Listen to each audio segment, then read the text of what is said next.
to have with us today esteemed experts who will share their thoughts, insights, and studies on these challenges.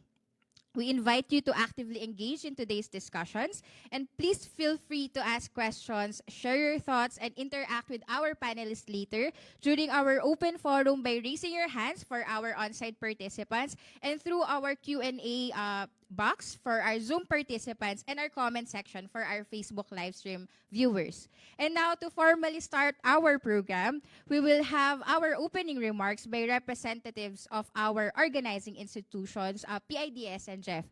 But first, may we call on PIDS President, Dr. Aniceto Orbeta Jr. to deliver the opening remarks. Let's give him a round of applause, please. Thank you.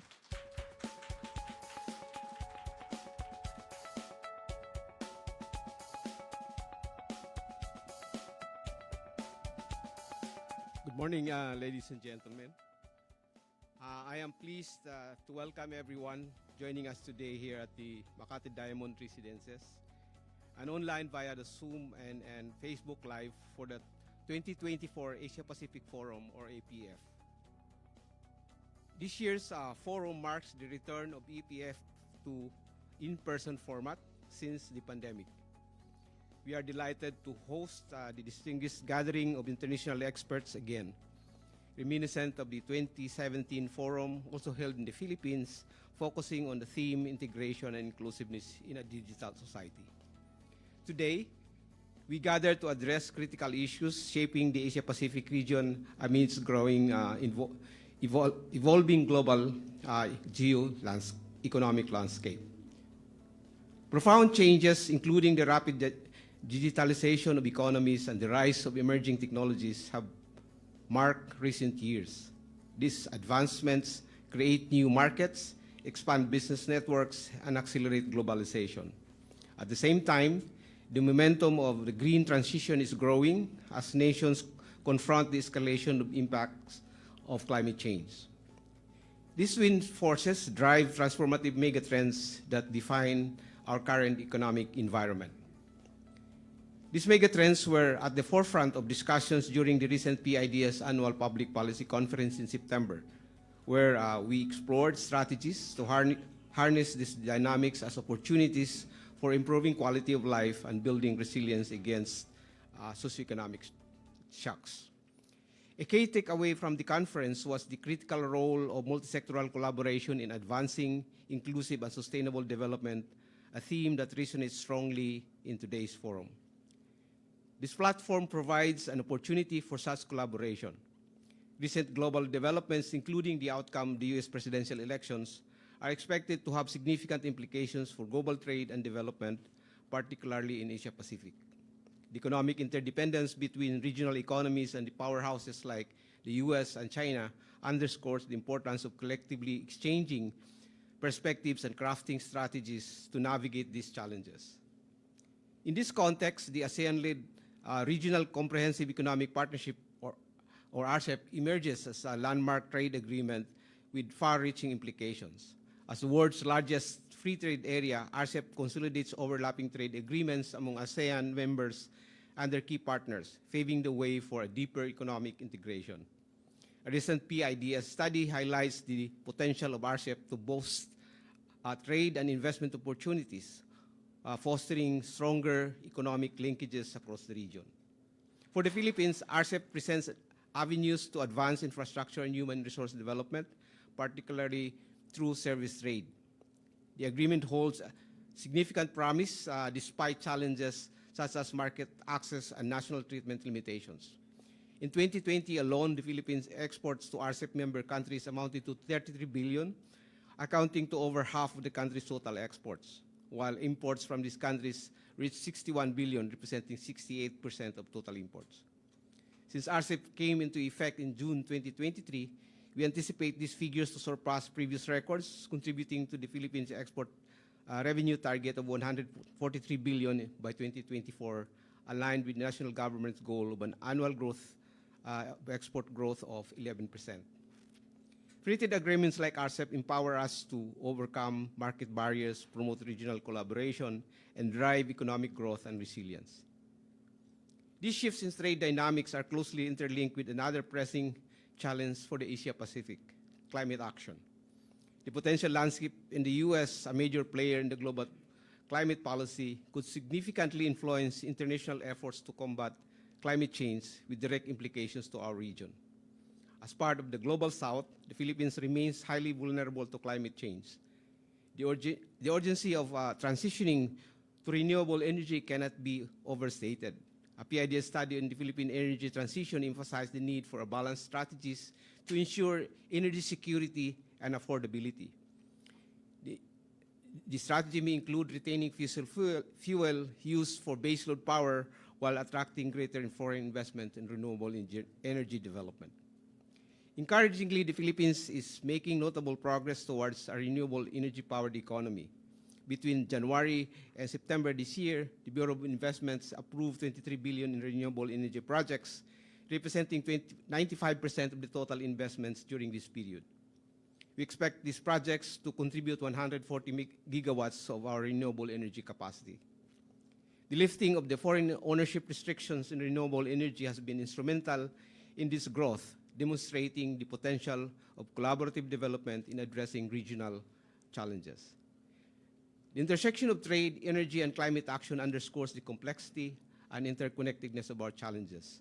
Through platforms like this forum, we can exchange insights and forge policies that address these multifaceted issues effectively.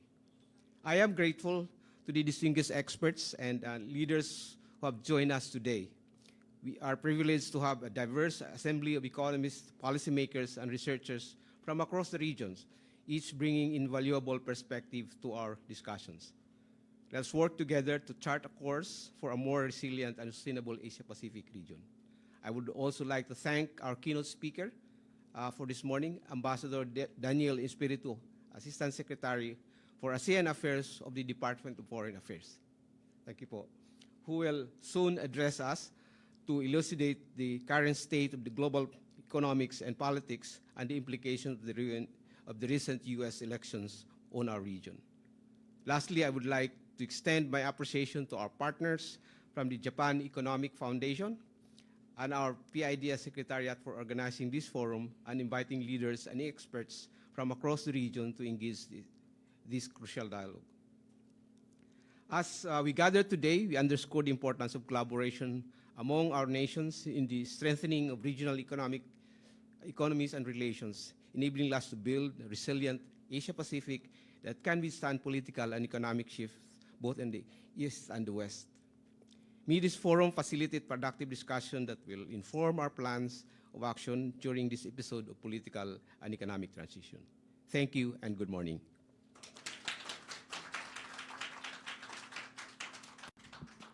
Thank you very much, Dr. Arbeta. Now, to provide his insights, may we call on Mr. Masakazu Toyoda, Chairman and CEO of the Japan Economic Foundation. While Mr. Toyoda cannot be with us physically today, we are fortunate to have him join virtually. So, Mr. Toyoda, the virtual floor is yours. Let's give him a round of applause. Good morning, everyone. I am Kazu Toyoda, Chairman of Japan Economic Foundation, so-called JEF, JEF. I hope you can hear well, okay? And I am speaking from home Tokyo, where there is a 20-degree difference from Manila. It is very nice to see all our good friends today, although my greetings have to be through this screen electronically due to my unavoidable engagement to stay in Japan to pursue my urgent task. The Japan-Asia-Pacific Forum has a long history and will be now in its 23rd year.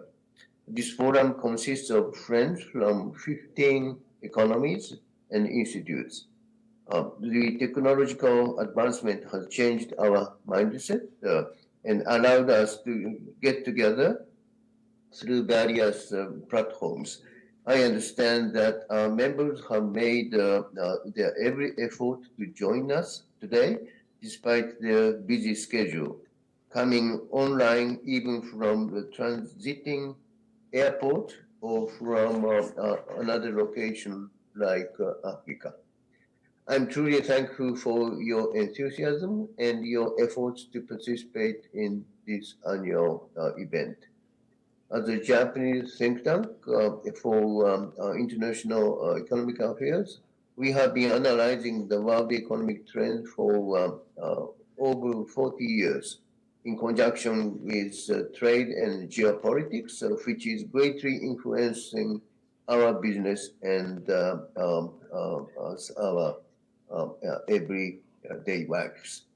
Now, we will be experiencing a new world order after the incoming president of the United States takes office in January next year. We will enter an era full of unprecedented complexity and unpredictability. The world worked with each other to overcome COVID-19, but sadly, we seem to be now facing society full of self-interest. In such an environment, we must think about our cooperation, at least in our region, Asia, against the unpredictable policy of this coming new United States government. We should be promoting, for instance, our regional FTA as well as a balanced solution between energy security and climate change. In recent years, Asian economies have led the world economic growth, keeping us united for our regional growth is essential, even when the increased arms conflict prolong around the world. We definitely need to prevent a conflict between a few countries from turning into a world war and keep a stable commodity and energy supply chain. Let us discuss about it today in order to ensure our prosperity and peace. Keeping that in mind, it was a great pleasure to prepare and work together with today's co-host, the Philippine Institute for Development Studies, PIDS, for the past 1 year. We have started coordinating with Dr. Yap last year in December, and through several web meetings and multiple email exchanges, we have come up with the contents of our mutual interest for today. I also like to give my sincere appreciation to the PIDS team led by Dr. Domingo and Ms.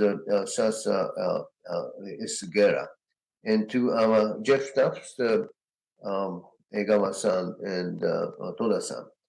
They have undergone meticulous logistical arrangement for Asia Pacific Forum members scattered around the Asian region, especially in order to enable us to participate online.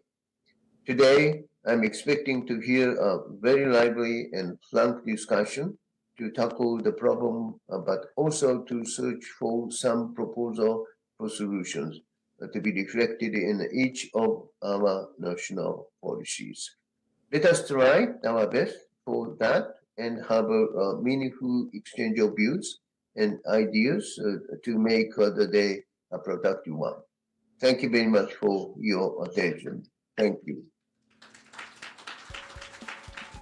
Thank you very much, Mr. Toyoda. We hope we can join us physically next year in our APF 2025. So, this morning, as mentioned by Dr. Arbeta, we are fortunate to have Ambassador Daniel Espiritu, Assistant Secretary for ASEAN Affairs at the Department of Foreign Affairs. He will be our keynote speaker this morning, and ASEC Espiritu is a seasoned diplomat with over 29 years of service, and he has held positions in the Philippines Foreign Service. So ASEC Espiritu will set the foundation for today's discussion on shifting geoeconomic landscape. So let's give a warm round of applause for ASEC Espiritu.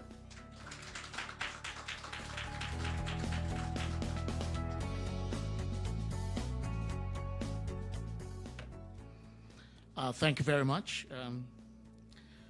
First of all, let me acknowledge Dr. Aniceto Urbeta via President of the Philippine Institute of Development Studies.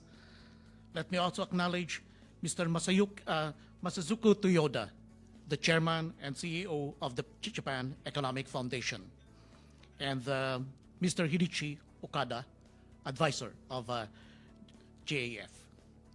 Distinguished guests, ladies and gentlemen, good morning. It's my great honor to join you today at this very important forum, and so please allow me to express my appreciation to the Philippine Institute of Development Studies and the Japan Economics Foundation for inviting the Department of Foreign Affairs to share an ASEAN perspective. However, before we start, let me express a caveat, a disclaimer. Inasmuch as this is a 1.5 track engagement, the statements that I'm going to make here do not necessarily reflect the policy position of the Department of Foreign Affairs. They're just the humble opinion and observation of an ASEAN diplomatic practitioner. Distinguished guests, ladies and gentlemen, ASEAN is at the heart of the Indo-Pacific. It is therefore inevitable that the ambit of concern of ASEAN and ASEAN-led mechanisms, including the East Asia Summit and the ASEAN Regional Forum, covers the farthest reaches of the region, not to mention the rest of the world, all of which invariably impact ASEAN in a globalized and interdependent order. The various Indo-Pacific concepts and foreign policies of ASEAN's external partners, including those of Japan, the United States, Australia, India, and the European Union, reflect this reality as a testament to the centrality of Southeast Asia in regional, if not global, geopolitical developments. The economic significance of ASEAN is now almost a cliche. But to reiterate, ASEAN is the third largest economic bloc in Asia and the fifth in the world, contributing 60% of the global aggregate GDP with an impressive projected growth trajectory of more than 5% annually in the next 10 years, contributing immensely to the engines of global growth. The ASEAN Digital Economic Framework Agreement, currently under negotiations, is projected to catapult ASEAN to new heights, and with the mainstreaming of digital economy, fintech, and e-commerce projected to make it the world's fourth largest economic bloc by 2030. Equally important is the fact that it sits at the critical nexus of global supply chain, where more than half of the world's maritime trade traverses its waters. Furthermore, it's also the home and showcase of the highest biodiversity of fauna and flora on the planet. However, economics does not exist in a vacuum. The post-Cold War euphoria is over, and it did not resolve the long-standing presence of complex security issues within the region, most of which were simply relegated to the back burner. The hard impact of current events once again impresses on us that the interplay of geoeconomics and geopolitics is undeniable, reminding us of the bitter experience of the First and Second World Wars, and even of the Cold War, which broke the great illusion that profitable trade and economic interdependence are enough to resolve and stop conflicts and wars. The hard lesson of history and human nature is that in crunch times, though people may think twice, security could trump economics, and peace cannot always be bought with money. Southeast Asia would like to achieve an area of peace, stability, and prosperity. And it would like to believe that it is at present already an area of peace, stability, and prosperity. But that is more of a saccharine aspiration than a reality. True, there has not been a shooting war in Southeast Asia ever since the regional grouping was established in 1967, a matter of which ASEAN is mighty proud of. Ironically, it also reminds us, ominously, of the tenuous European peace following the Congress of Vienna from 1815 to 1814, from the cataclysm of the Napoleonic Wars to the Holocaust of the First and the Second World Wars. The potential flashpoints have nevertheless always been there, whether we acknowledge them or not.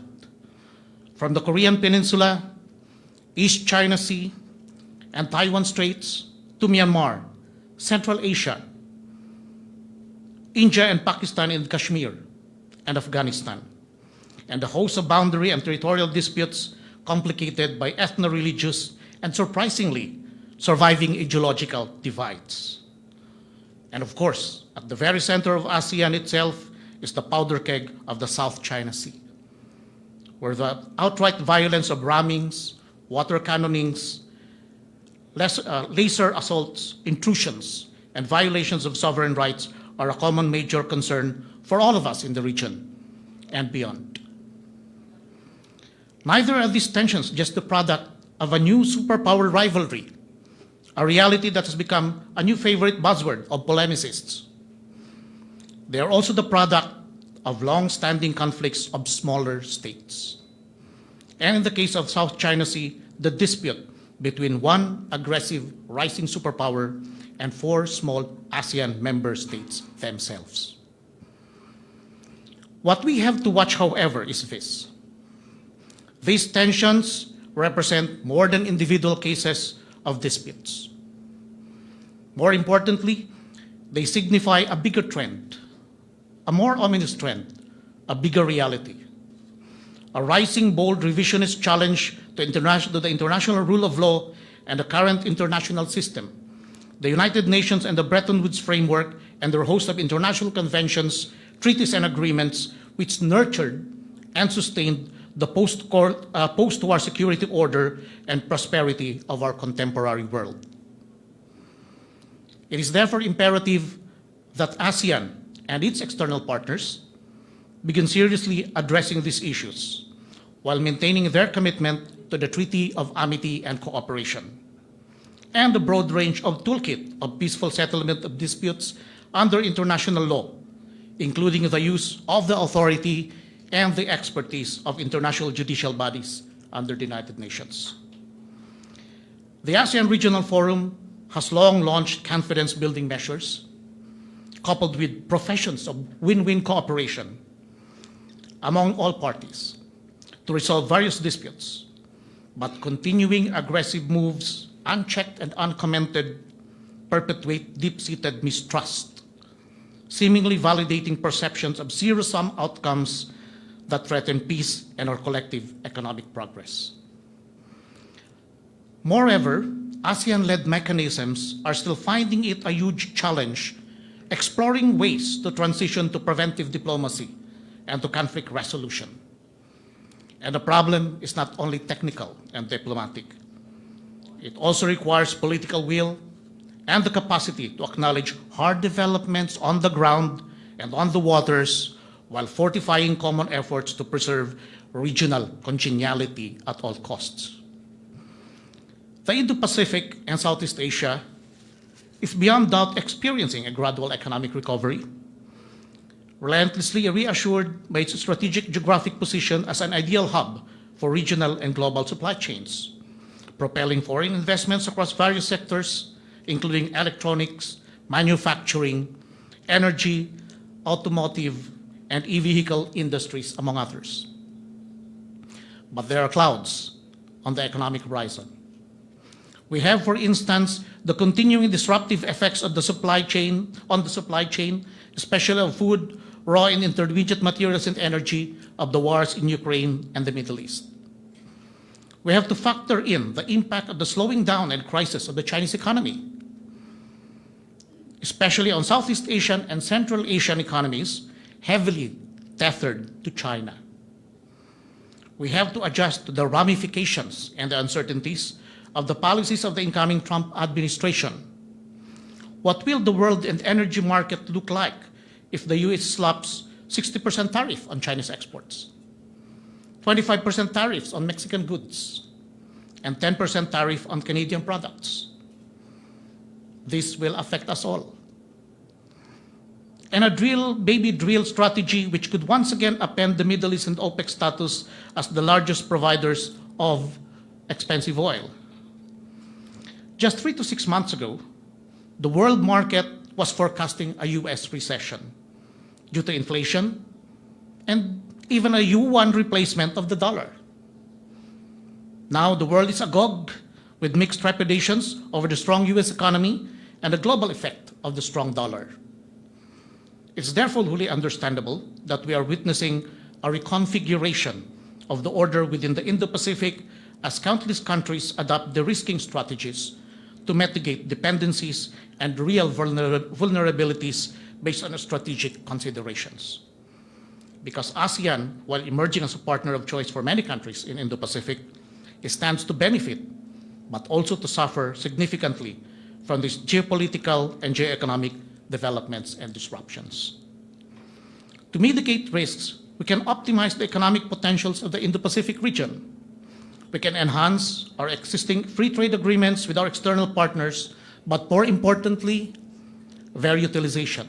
Because at this point, we have not really maximized yet the utilization of the opportunities of the FTAs. We are set to upgrade the ASEAN ROK FTA next year and continue negotiating the ASEAN-Canada FTA as well as the upgrade of the ASEAN-India Trade in Goods Agreement. Aside from this, we need to utilize to our advantage the recently signed second protocol of the ASEAN-Australia-New Zealand FTA, the substantive conclusion of the ASEAN-China FTA 3.0 upgrade, and the Regional Comprehensive Economic Partnership, currently the world's largest trading bloc.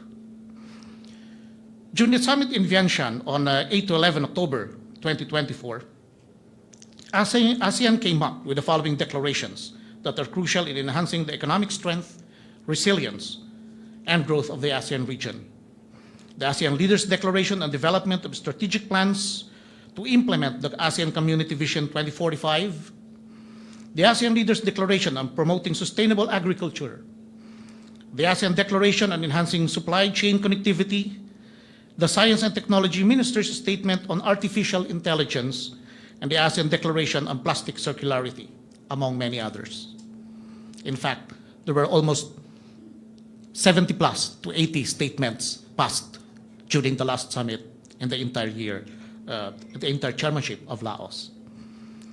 In light of the evolving regional architecture and emerging challenges, the ASEAN response is ASEAN Outlook in the Indo-Pacific, or the AOIP. Its proposed framework for engagement with external partners. In contrast to the other Indo-Pacific concepts, it focuses, rather than focusing on fostering rivalry, the AOIP would like to encourage collaboration. It remains, however, to be seen how impactful and effective this would be beyond the official declarations, and whether an Indo-Pacific concept that expresses merely economics more than the issues of security would prevail and matter more given the fluid and evolving dynamics in the region. ASEAN has to sustain its momentum in forging partnerships that strengthen supply chains, nurture innovation, and stimulate investments. We have to diversify not only our basket of export goods, but also our trade and investment partners. This will mitigate risk and enhance economic resilience, especially against potential weaponization of trade. Our propulsion towards economic growth must remain unimpeded by attempts to undermine our strategic interests, particularly by those who seek to impose unwelcome priorities over ours, especially priorities from external agenda for which ASEAN is not yet prepared. In response to these realities, maintaining ASEAN centrality and our ASEAN-led mechanisms are indispensable to addressing challenges. To realize ASEAN centrality, we must insist that ASEAN interests and decisions must remain truly at the front and center. For instance, the Philippines is particularly committed to partnering with Japan in advancing the ASEAN-Japan Comprehensive Economic Partnership Agreement, recognizing its immense promise for mutual growth and prosperity. We also appreciate Japan, the ROK, and China for their continued support in enhancing food security in the region through initiatives such as the ASEAN Plus 3 Emergency Rice Reserve Agreement, which the Philippines has maximally used, and the ASEAN Food Security Information System and the ASEAN JICA Food Value Chain Development Project, all of which promote sustainable agriculture and bolster regional food security.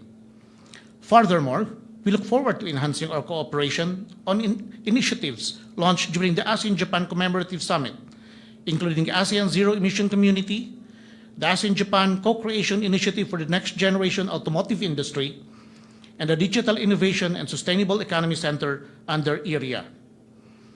We are also eager to support the establishment of the Young Generation Z Business Leaders Community, empowering the next generation to lead us toward a more sustainable and prosperous future.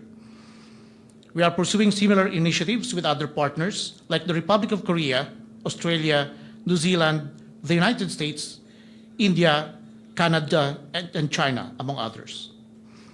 These could be mutually reinforcing, enhancing the collective resilience and prosperity of our region.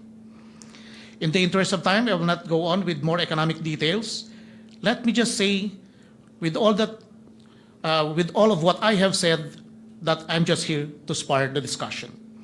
To close, let me just say that for ASEAN, embracing a rules-based international order grounded on international law is fundamental to ensuring predictability, mutual strength, and equality in global interactions. Only through our collective commitment to these principles can we strengthen our partnerships and significantly contribute to the overarching goals of peace, stability, and economic prosperity in our region. Thank you very much, and good morning again.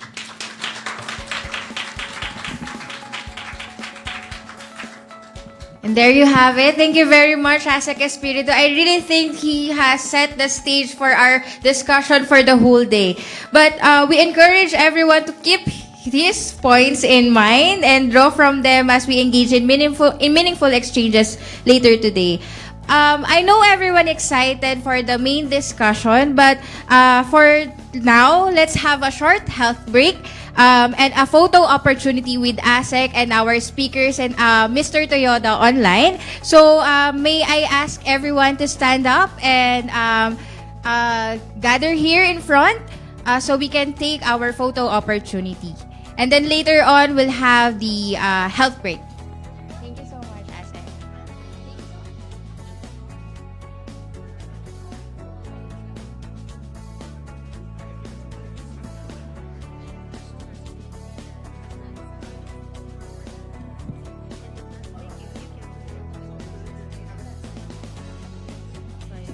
Sure. May I ask our online participants from Zoom to open their cameras? All right. Unfortunately, Mr. Toyoda is already not on Zoom, here in Zoom, but our APF presenters online are already in Zoom.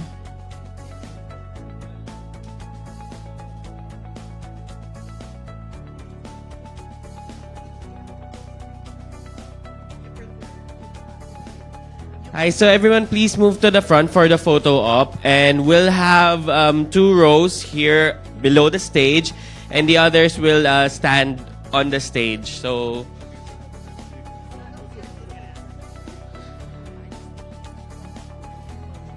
dito na lang po, ma'am. Dito po. Pwede po.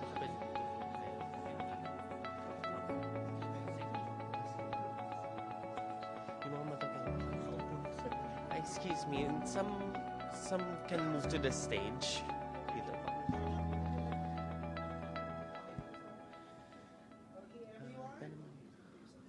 Sir Raymond, okay, kasya pa or papunta ko na sa staging na ba? Some can go onto the stage, please, so that we can all fit into the frame of the camera.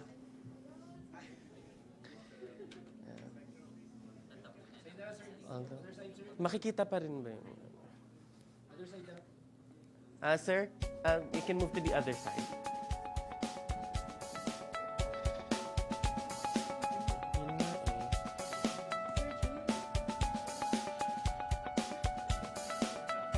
Si Sir, ayan. Okay, let's do that.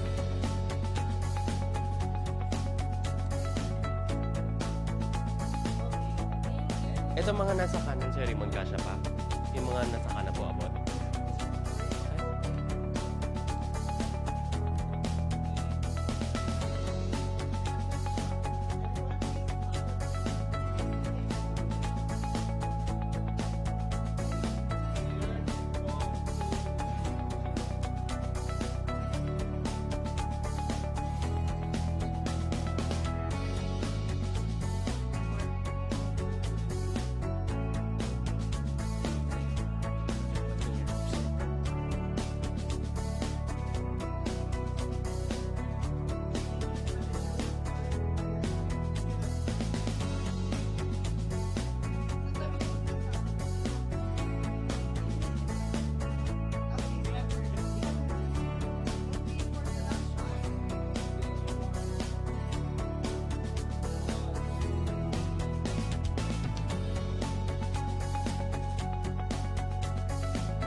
Thank you, everyone. You may now return to your seats and enjoy the morning refreshments. They will be served at your table, and we'll proceed with the main discussions after 20 minutes. Thank you so much.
Hello. Hi, everyone. Welcome back to the Asia-Pacific Forum. I hope you enjoyed our refreshment, our morning refreshment. So now we will begin with the main discussion of our first session, focusing on the topic adjusting to the U.S. economic policy after the U.S. presidential election. This session will be moderated by Dr. Joseph Yap, Emeritus Research Fellow and former President of PIDS. So let's give him a round of applause. And I also request the presenters, the on-site presenters for our first session to sit in front of the stage so we can start the program. Thank you so much.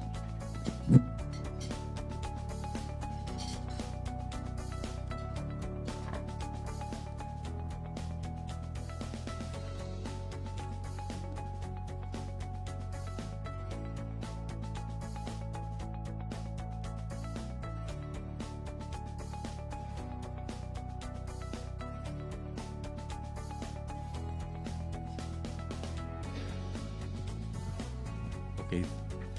Thank you very much, Sasa. Good morning, everyone.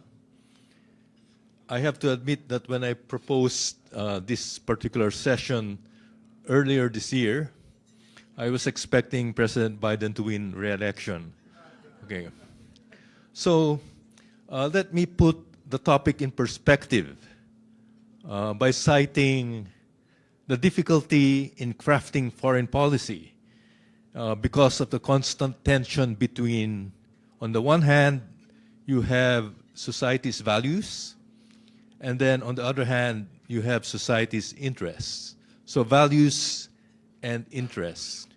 Interests are usually defined in terms of security and prosperity, but we heard from Ambassador Espiritu that there's also a tension between security and prosperity. But anyway, values, on the other, meanwhile, can be referred to as the quality of international citizenship.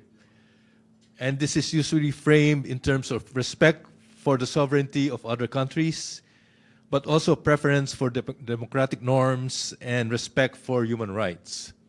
ASEAN has put a premium on the values of non-alignment and neutrality. Over time, despite the slow convergence in values among countries, there has been significant convergence in terms of interests, which can be partly attributed to the role of U.S. leadership. Institutional examples are the United Nations, the World Bank, International Monetary Fund, and even RCEP. The Regional Comprehensive Economic Partnership can be considered as part of this convergence. So the key question now is whether the recent results in the US election signal a seismic shift in the quality of the international citizenship and leadership of the United States, how they will pursue these roles, and whether this will disrupt the stability achieved in terms of common interests. For example, will the increase in US tariffs lead to a disruption in regional production networks in this part of the world? The way forward will definitely require collective action. Then collective action is important among the countries in the region, and I personally believe ASEAN should and will have a central role, as defined by Ambassador Espiritu. Hence, the title and theme of this forum, Adjusting to the U.S. Economic Policy After the U.S. Presidential Elections. So with that brief introduction, I would like to invite our first speaker. We have two speakers physically present and two online. So Dr. Manjung Minyon Chan from the Taiwan Center for Security Studies. You have the floor, please. Thank you very much. My topic will focus on the case of Taiwan, myths, reality, and challenges. From President-elect Donald Trump's perceptions and statements along the campaign trails, some observations are in order. Although there may well be some readjustment to the campaign rhetorics when the Trump administration is well grounded. Here, let me summarize in the following three key points. Point 1, repositioning the high-tech supply chains. Was Trump's accusation on Taiwan's stealing Americans' chip industry and his attack on the U.S. CHIPS Act, this may imply an imposition of 10 to 20 tariff on chips and a stop on subsidies for the TSMC's manufacturing bases in Arizona. Responding to the U.S. advocacy on globalization, Taiwan in the past 5 decades has been contributing to serve the U.S. tech giants, including Apple and NVIDIA, and global supply chains in the chip industries. Elon Musk has demanded that Taiwan's satellite component suppliers transfer manufacturing facilities off the island, given the geopolitical risk assessment. This may hollow out Taiwan's future AI industries. TSMC was also asked to decouple from its supply of 7 nano and even more advanced chips to China, and is planning on new strategy for global positioning. Taiwan may have to reshuffle its supply chains by allocating manufacturing bases in the US and elsewhere, already in Japan and Germany, with investment portfolio from China +1 to Taiwan +1. Some Taiwanese companies have invested in Vietnam systematically so as to link onto the EU markets, and Foxconn, along with Inventec in Mexico, onto the US market, and some others in India for the semiconductor industry. There has been in Taiwan an accumulated trade surplus of US 15 billion since the US purchase order have shifted out of China. From the upcoming Trump approach to trade, Taiwan plans to install trade balance for increasing purchase of the U.S. agro products, energy products, and weapons. Point 2, challenging maneuvering for increasing defense budget. During his campaign, Trump repeatedly cast doubt on the future extent of support to Taiwan. In interviews, Trump has stuck up with the long-standing strategic ambiguity when pressed about whether the U.S. would defend Taiwan if under attack. He maintained that Taiwan should pay us for defense. We're no different than an insurance company. Taiwan didn't give us anything. Now, Taiwan's military spending stands at 2.6% of its GDP today, and may well be hiked up by Trump's requirement of up to 10%. Actually, Taiwan's arms purchase from the U.S. has experienced from no supply to no delivery of desired items such as missiles, F-16V fighters, etc. In reality, Taiwan has always been an asset, not a liability, not only in the Pacific Ocean's first island chain, but also in revitalizing the U.S. manufacturing bases and upgrading the global supply chain resilience by establishing industrial zones in Europe and Southeast Asia. Point 3, challenges abound with the cross-strait trade relationship. In May this year, China reinstated tariff on 134 imported items from Taiwan, as the Ministry of Finance said that Taiwan did not reciprocate China's favorite treatment. The ECFA signed in the year 2000 between the mainland China and Taiwan will most likely face the pressure from China for further retreat.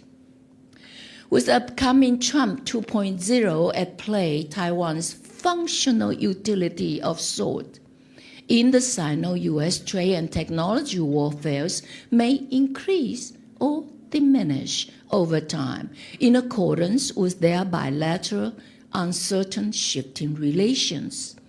In conclusion, Taiwan's adjustment to the Trump's economic policy will be exerting and challenging. Thank you very much.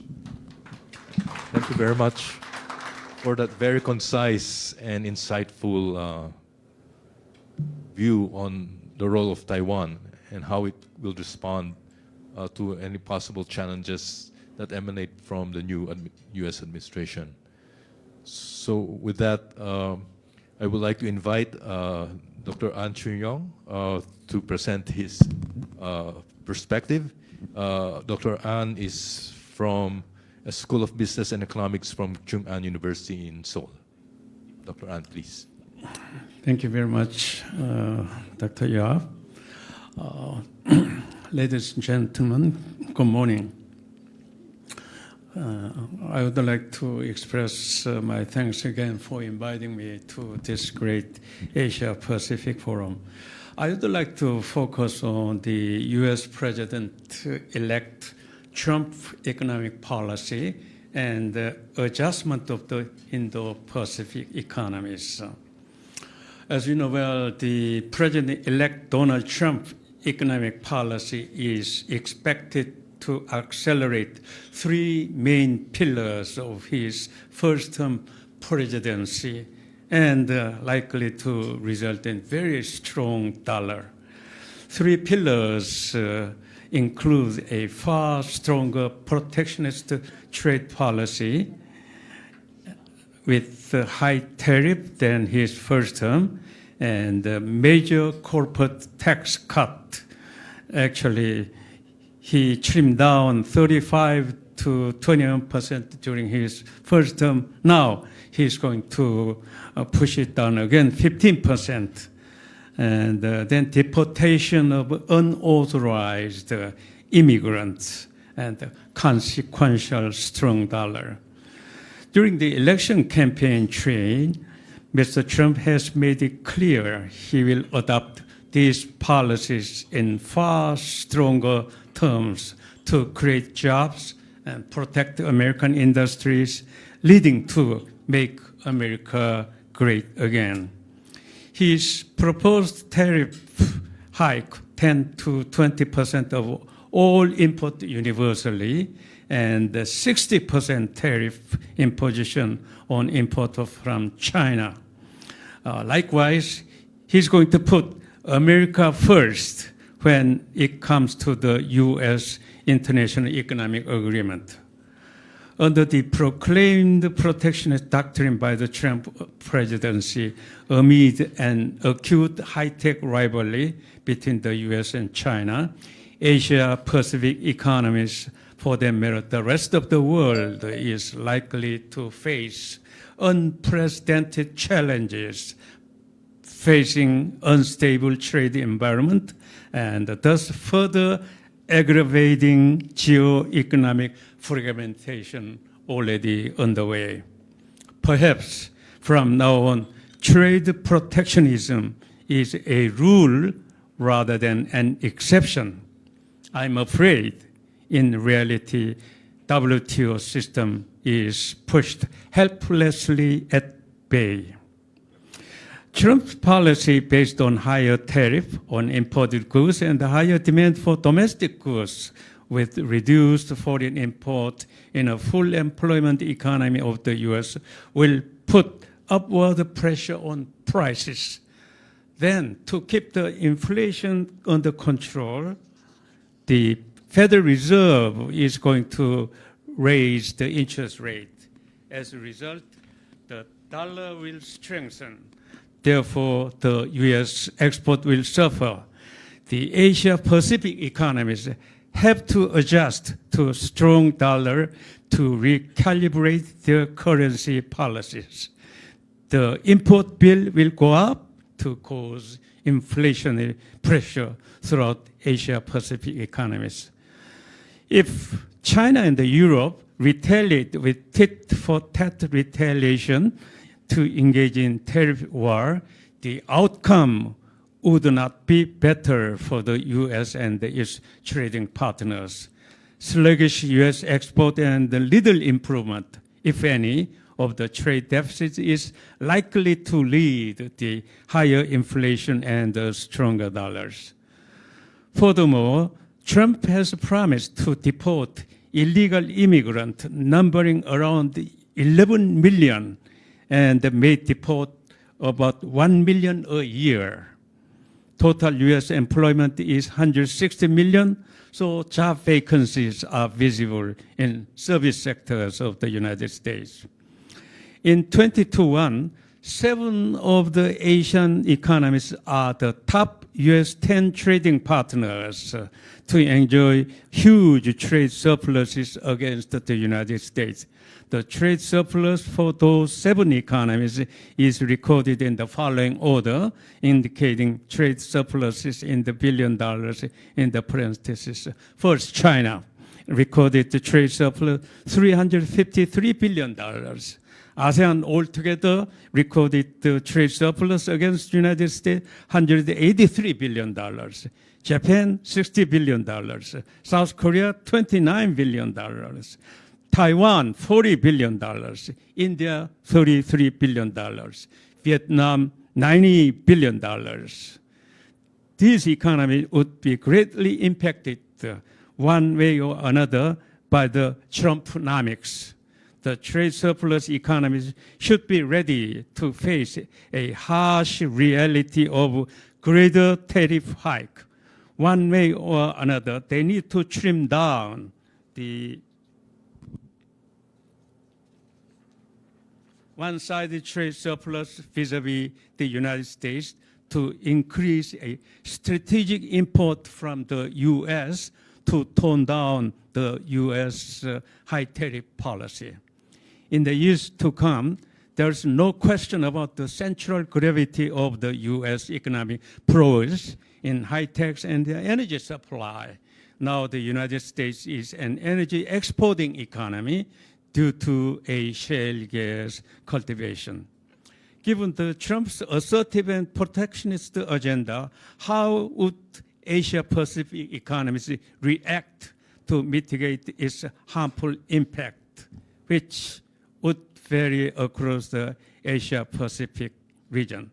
To answer these questions, many commentators argue that the lesson should have been learned from the first president administration. Well, the first presidential Trump policy produced a totally opposite outcome what Mr. Trump wants. Many critics on the high tariff policy will make America last rather than America first, according to Marcus Noland in PIIE. 1 minute, please. Yeah. And meanwhile, the budget deficit approximately doubled in size too.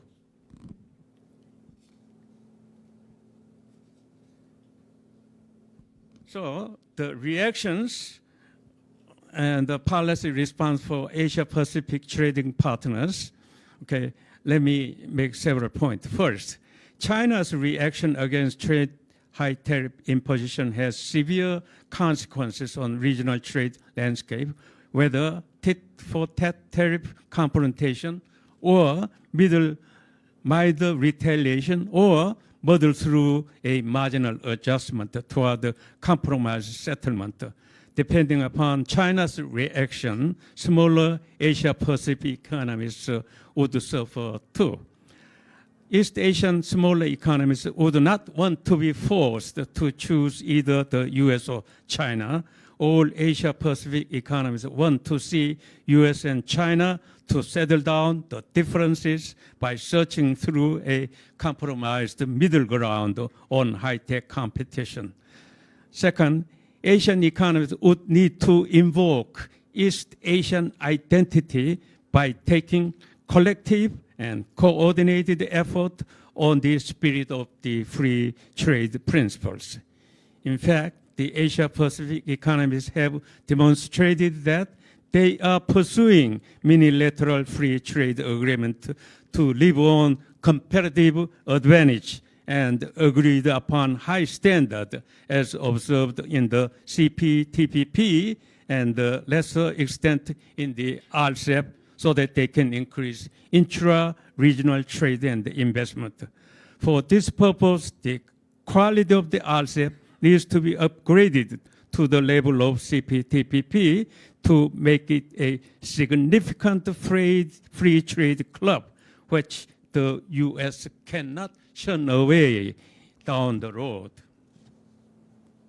Third, middle powers in the Asia-Pacific economies should align each other in many of the multifaceted and multi-layered unilateral architectures to make a rule-based, inclusive regional order to survive in the era of protection. By the way, Mr. President is going to scrap Indo-Pacific economic framework too. Often, trade bans under the name of security trade nexus are practiced by big powers at the expense of the smaller and less powerful economies. The demarcation line between security-sensitive high-techs and commercial high-techs are increasingly blurry. Trade bans along the security trade nexus need to be openly discussed. Fourth, the green growth model and digital trade should be encouraged among East Asian economies to create a constructive building block to address global challenges. In conclusion, altogether, Asia Pacific economies should stay on constructive unilateral alignment, not to extinguish the WTO multilateralism completely. Thank you, Mr. Chairman. Thank you very much, Dr. An. So, grassroots action to support the overall architecture is generally what Dr. An has recommended, unilateral constructive moves. So with that, I would like to invite our next speaker online, Dr. Somkat Tangkitvanich, who's the president of the Thailand Development Research Institute. Somkat, please. Thank you so much. Thank you for JEF and PDIS for inviting me to be with you all. I'm really sorry that I cannot meet in person. So I would like to talk about the role of ASEAN in the adjustment strategy of ASEAN in coping with the new US presidency. The viewpoint of ASEAN is a bit different from the viewpoint of Taiwan and Korea, because ASEAN are not directly engaged in high-tech trades. But we certainly are affected by the new US administration. First of all, we noticed that the coming administration of Trump 2.0 will consist largely of tariff guys, beginning with Howard Lutnick, the Commerce Secretary, and then Jamieson Geer, the incoming USTR, as well as Scott Bessent, the incoming Treasury Secretary. All of these guys seem to be fond of leveling tariff against other countries. They believe that in order to make America great, they have to have a trade surplus. Trade surplus is something that they are really obsessed with. What would happen to ASEAN and the rest of East Asia? First of all, I would like to show the changing trade pattern that happened during the past few years. In 2020, a few years after Trump 2.0, Trump 1.0 has started trade war against China. The trade pattern is very clear. China is the hub of trade, and it has enjoyed trade surplus against the US, the EU, and the rest of the world. ASEAN is also part of this trade hub because there are a lot of imports and export between ASEAN and China. Now, late last year, the picture has changed a bit, but you can see that the roles of ASEAN has become more prominent in a sense that China has exported a lot to ASEAN, and ASEAN has exported more to the US. It seems that there are some factories and production facilities relocating from China to ASEAN, and ASEAN has become a place that China has invested to. Thailand is the case that I know the best, and I realized that acting as the member of the board of investment of Thailand, we see a lot of Chinese investment in terms of in the sectors of automotive, EV, semiconductor, and many other sectors. And as a result, you can see that the trade balance of Thailand, which is largely surplus vis-a-vis the US, has largely increased to around $30 billion. And at the same time, our trade deficit with China also increased. It is really interesting to see that these two lines act as a mirror image of each other, which basically means that Thailand imports a lot of raw materials and parts, and then manufacturing it, assemble it, and then export to the US. Thailand is not the only case that enjoy this kind of pattern. If you see on the right chart, you can see that Vietnam, India, Taiwan, Malaysia also have increasing share in the US manufacturing import. And as our previous speaker, Dr. Ang, has mentioned, as ASEAN has enjoyed more trade deficits vis-a-vis the US, here comes the risk. the impacts of the second Trump presidency on Asia will be significant. Due to the analysis of the EIU, the sister organization of the economists, they have already downgraded GDP growth forecast of ASEAN and East Asian country. And it resembles the way that the ASEAN and East Asian country has trade surplus against the US. So Vietnam will be the most affected, followed by Taiwan, Singapore, China, Indonesia, Thailand, Japan, and the Philippines, and as well as South Korea. Everyone will be affected, even though we have a potentially higher investment from China into ASEAN. Nonetheless, the GDP growth of the world will be slower. The trade volume will be smaller. And as a result of tariff, ASEAN will be negatively affected all in all. So what do we do to cope with the US trade policy as well as the US and China rivalry? The ISIS Yusof Institute in Singapore has conducted a very interesting survey every year. And the latest survey announced earlier this year asked questions to opinion leaders among the 10 ASEAN countries. One of the most interesting questions is, how should ASEAN best respond to the US and China rivalry? And it is really interesting to see that opinion leaders in ASEAN countries don't want to choose side. The most cited answer is we have to enhance ASEAN unity. ASEAN should be more united and continue its neutrality, as Ambassador Espiritu has mentioned.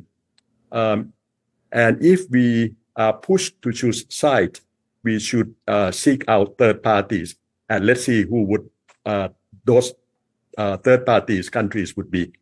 And again, if we have left of no choice, we have to be choosing the side that ASEAN is going to choose is very interesting. In roughly half-half, ASEAN countries choose China as well as the US, with China a little bit over the US, but only marginally. Now, if ASEAN have to choose side and it cannot choose either the US or China, ASEAN would certainly turn to other countries. It appears that Japan is the most trusted country in the region. As you can see from this chart, the margin of trusting Japan versus distrusting Japan is very huge. The same cannot be said with the case of the US. Opinion leaders in ASEAN trust the US a little bit more than they distrust, and the EU with a small margin. And it's really interesting that while China have a lot of economic relationship with ASEAN, many opinion leaders in ASEAN do not really trusting China. So what do we need to do in order to cope with the trade war and also with US-China rivalry? I believe that ASEAN and Japan and the rest of East Asia, I would like to reiterate Ambassador Espiritu as well as Dr. Ang in mentioning that ASEAN and Japan and the rest of East Asia has no choice but to support the WTO and the rule-based system. And we need to cooperate more deeply, not only in terms of free trade, but also in terms of economic development in many areas, starting from sustainability, reduction of greenhouse gas emission, food security, and tourism. Thank you so much for inviting me to be part of this prestigious panel.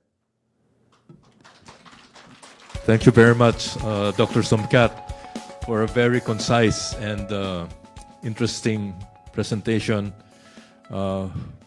Which side to choose? Who do you choose? And then I choose... We choose ASEAN. Unity. Yeah. We choose unity. Okay. The last but not least speaker for this session is Professor Gary Hawk, who's Emeritus Professor from Victoria University of Wellington.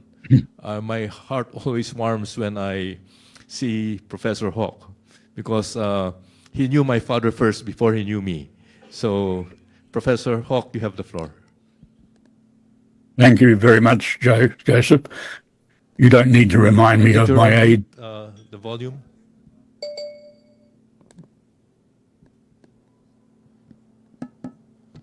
I'm not on mute. Can you hear me? Okay. Yeah. It's okay. We can hear you now.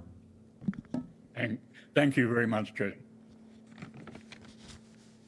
I'm sorry I cannot. I'm getting an echo. Is everybody else getting an echo? No, it's okay. Professor Hawk, why don't you turn off one of your devices? Turn off the device?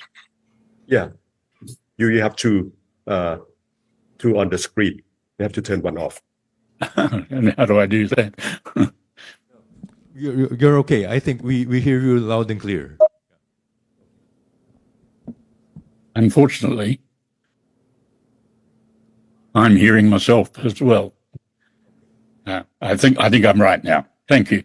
And thank you very much, Joseph, for the introduction. And thank you very much to JEF and the PIDS for inviting me to this function. I regret very much that I cannot be with you in person. This is a difficult topic, and I took more of an international approach than a national one. I think the most obvious point to make about our topic is that it is governed by uncertainty. Indeed, it's governed by uncertainty, and we're uncertain what to be uncertain about, and that is going to be the condition in which we're working for quite some time. I think fundamentally, we are in a situation which I liken to the experience of the UK between the end of the Second World War and the 1956 invasion of Suez, when the UK had ceased to be preeminent in world affairs, but hadn't realized that it had ceased to be preeminent in world affairs. The United States is going to remain very important, but it is not going to be as preeminent in the future as it has been in the past, and we're going to have to make our way through an enormous period of uncertainty as this situation works itself out. The international economic order is being contested. It's being contested at all levels, right at the level of the Security Council of the United Nations. We can see some difficult decisions being made or not being made because the Council is unable to move through the exercising of vetoes by different powers. Now, that's not going to change for quite a long time, if ever. It's hard to see those who hold a veto in the Security Council giving it up, and it's difficult to think of any mechanism by which that can be achieved. And so you have to work through that barrier to international order. If we come to something closer to the interests of this particular grouping, to the financial system, I think again you can see that at the moment the financial system is still very heavily dominated by the United States and a few other powers, and that this is going to be contested as well.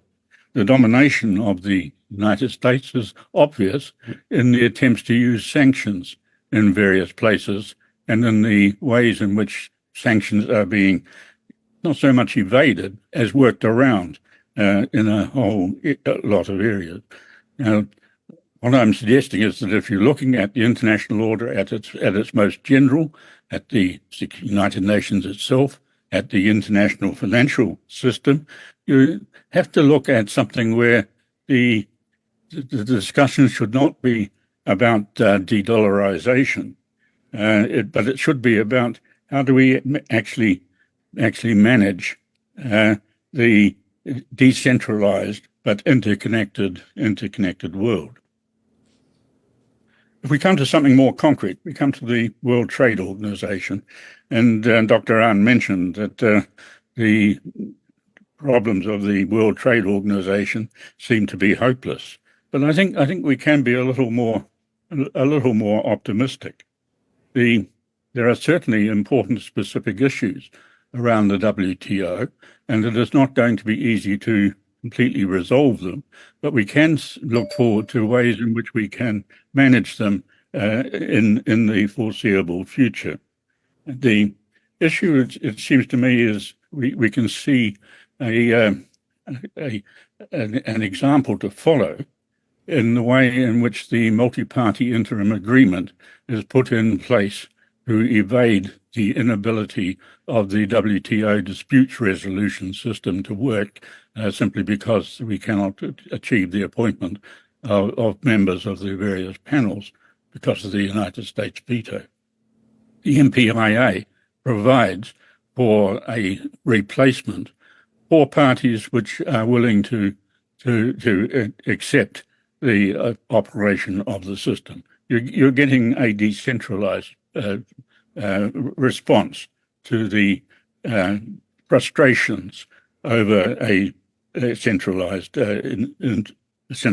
organization.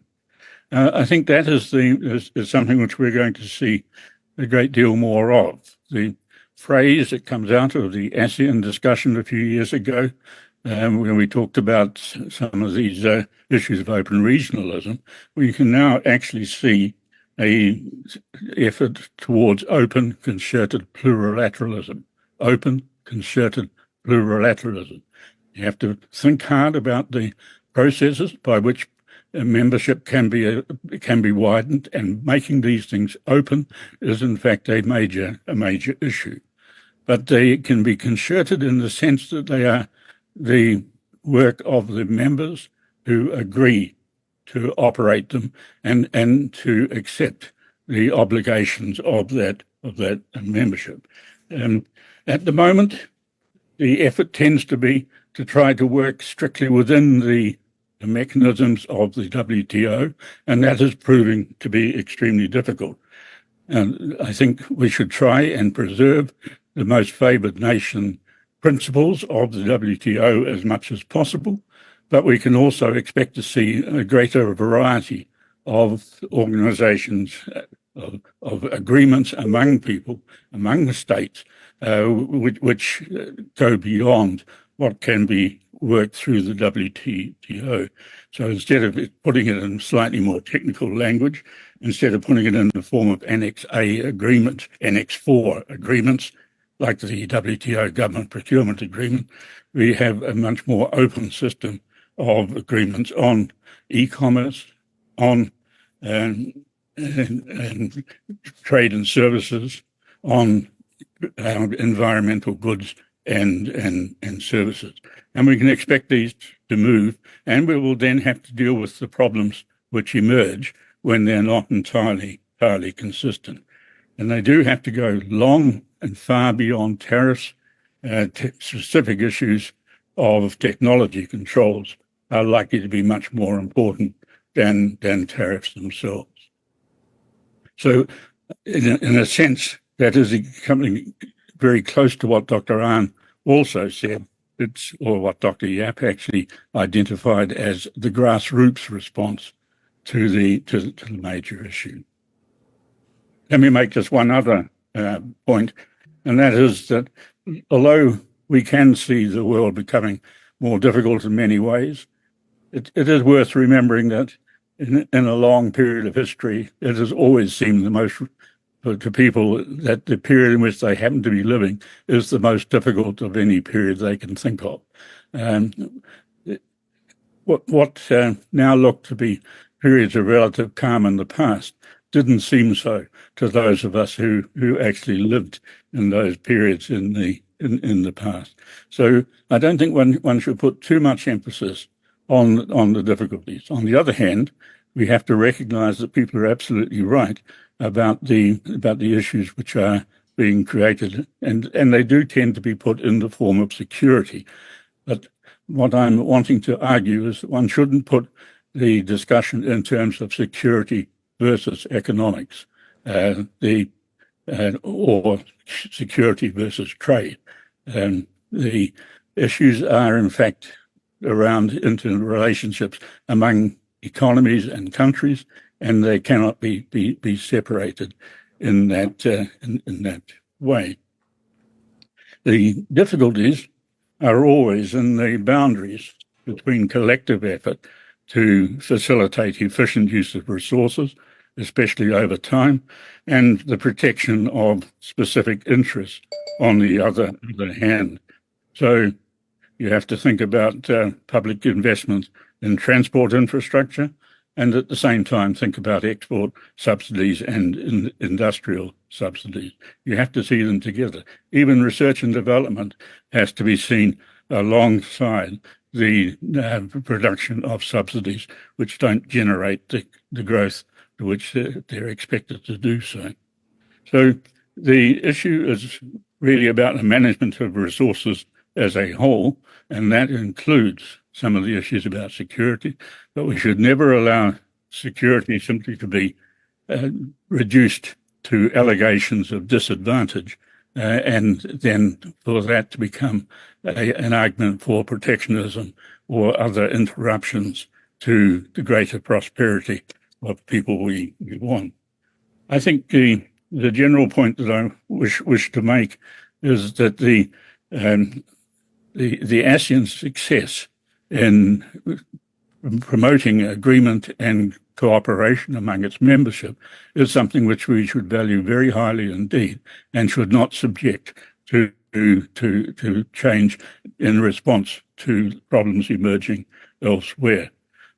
And I do sometimes stop and think, am I being too conservative? Am I not, or even reactionary, and not realizing just how much the world has changed? But I think not. I think the importance of preserving what has been the thrust of ASEAN and Southeast Asia in the period in which I've been involved with it, and throughout the period of the Asia-Pacific Roundtable, is one that leaves me still convinced that cooperation together is the appropriate response. And that is how we have to face a very different international environment given the changes in the United States. Thank you very much. Thank you very much, Professor Hawk. Well, just to put the issues in a nutshell. So there's a changing global environment. It can be approached at the national level, at the regional level, and then of course the global level. How do we adjust? There are several options, but what has been emphasized is the need for collective action. So Professor Hawk actually put it concerted, open, concerted, and plurilateral approach. With that, I open the floor to question, Q&A. We have about roughly an hour for this. We can shorten it to have a longer lunch break. But I invite members of the audience, then I go back to the panel. Even those who are online, our colleagues online. Okay. Dr. Vo, please. Thank you very much for presentation. Basically, I have one question, right? You talk about the Donald Trump policy and basically emphasize on the negative impact, right? Trade and many others, economic growth, even particularly for my country, Vietnam, right? But my question is, you see any opportunities for the East Asia, for ASEAN to respond to that kind of policy? For example, we a lot talk about trade, but another side of trade that investment. So any opportunity for investment in East Asia, right? that's good one. Good investment, cooperation, or whatever. So that's my question. Would you like, Dr. An, please? Dr. Wu, thank you. Dr. Wu, thank you very much for your, raising the question, any possibility of the cross-border investment. Actually, I have been working very hard to prove the hypothesis that from now on, trade and the cross-border foreign direct investment go side by side together. We've been talking about all the time trade promotion, but simultaneously we should pay attention cross-border foreign direct investment to ensure first supply chain resilience, and a lot of trade is now related to the foreign direct investment aspect. Therefore, I think that we should facilitate cross-border foreign direct investment, and by offering very lucrative incentive scheme, and most importantly, to provide better business environment, adhering to, as Professor Hawkes mentioned, that most favored nations principle, non-discrimination principle. So as a result, all the East Asia Pacific economies must stay on those fundamental principles of most favored nation and non-discrimination to encourage cross-border foreign direct investment as much as trade promotion. And for that matter, I think that we need to provide investor protection, mechanism. Actually, I published a book on the foreign direct investment, the aftercare services. Aftercare services becoming very, very important for those multinational corporations operating host economy. Thank you. Would any of the other panelists want to respond or add to the discussion? Okay. If not, would there additional? Okay. Oh yes.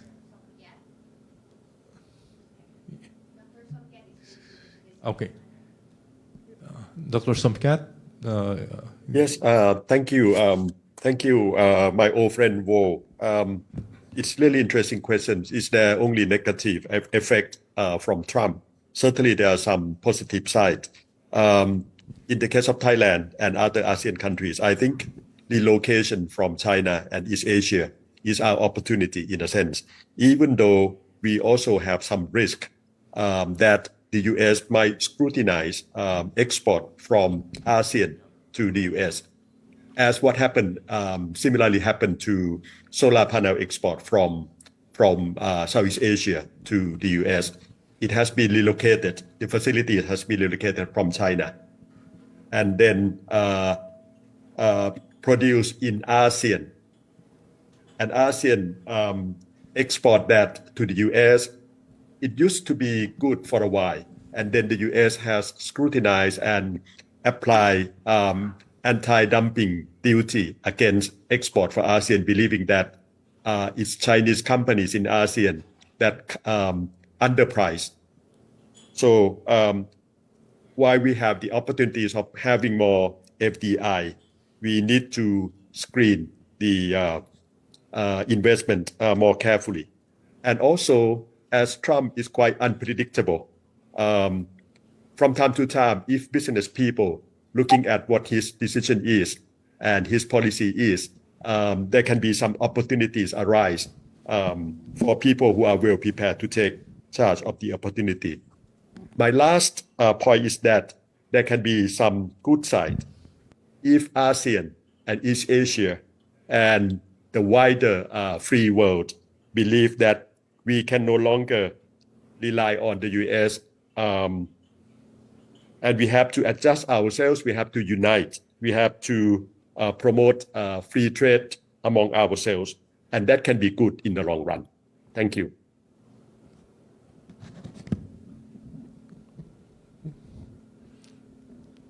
Bo, are you?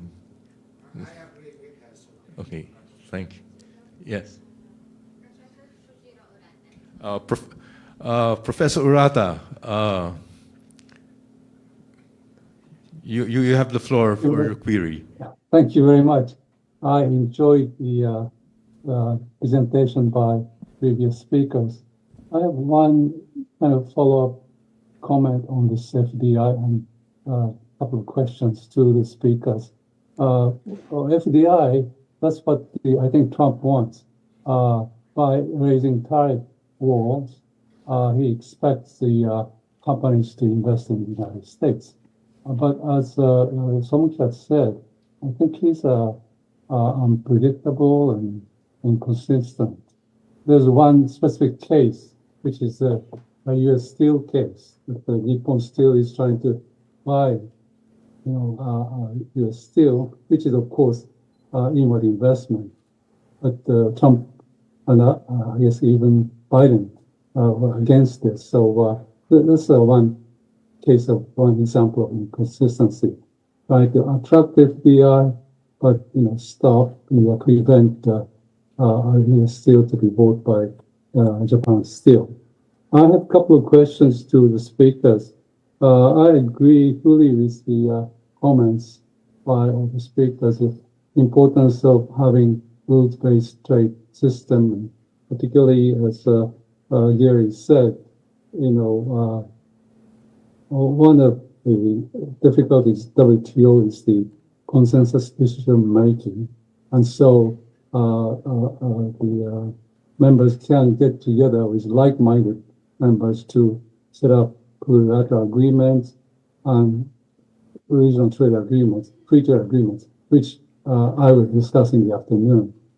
And the MPIA, which Gary also said, and if I'm not mistaken, Korea and Taiwan are not the members of MPIA. I may be wrong. If I'm wrong, please just correct me.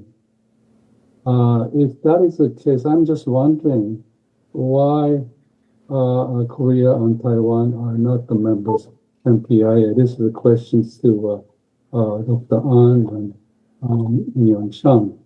One last question to Gary is you talked about national security. National security exceptions are used to pursue protectionist policies like this. I just wonder how WTO should deal with this national security exceptions in their rules. Thank you very much. Dr. An, there was a question of Professor Rata. Can you reiterate why Yes. Korea and Taiwan are not members of MPIA, this multi-party... the WTO? Yeah, WTO. I mean, yeah, it is WTO. Right.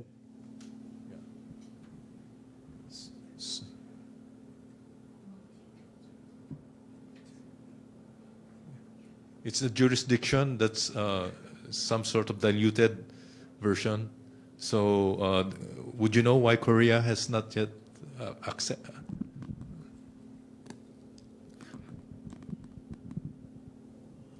First of all, Dr. Urata, nice to meet you online. Yes.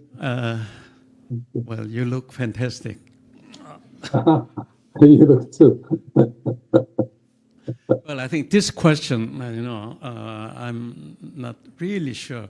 Maybe Korea might be influenced by the United States, okay, since the United States is not member of the, the tribunal, and in fact, the U.S. is trying to defunct the WTO, the judicial system. Maybe as far as I'm concerned, I think that Korea should join, as soon as possible. Now, Trump is playing his own game at the, whatever he wished to do.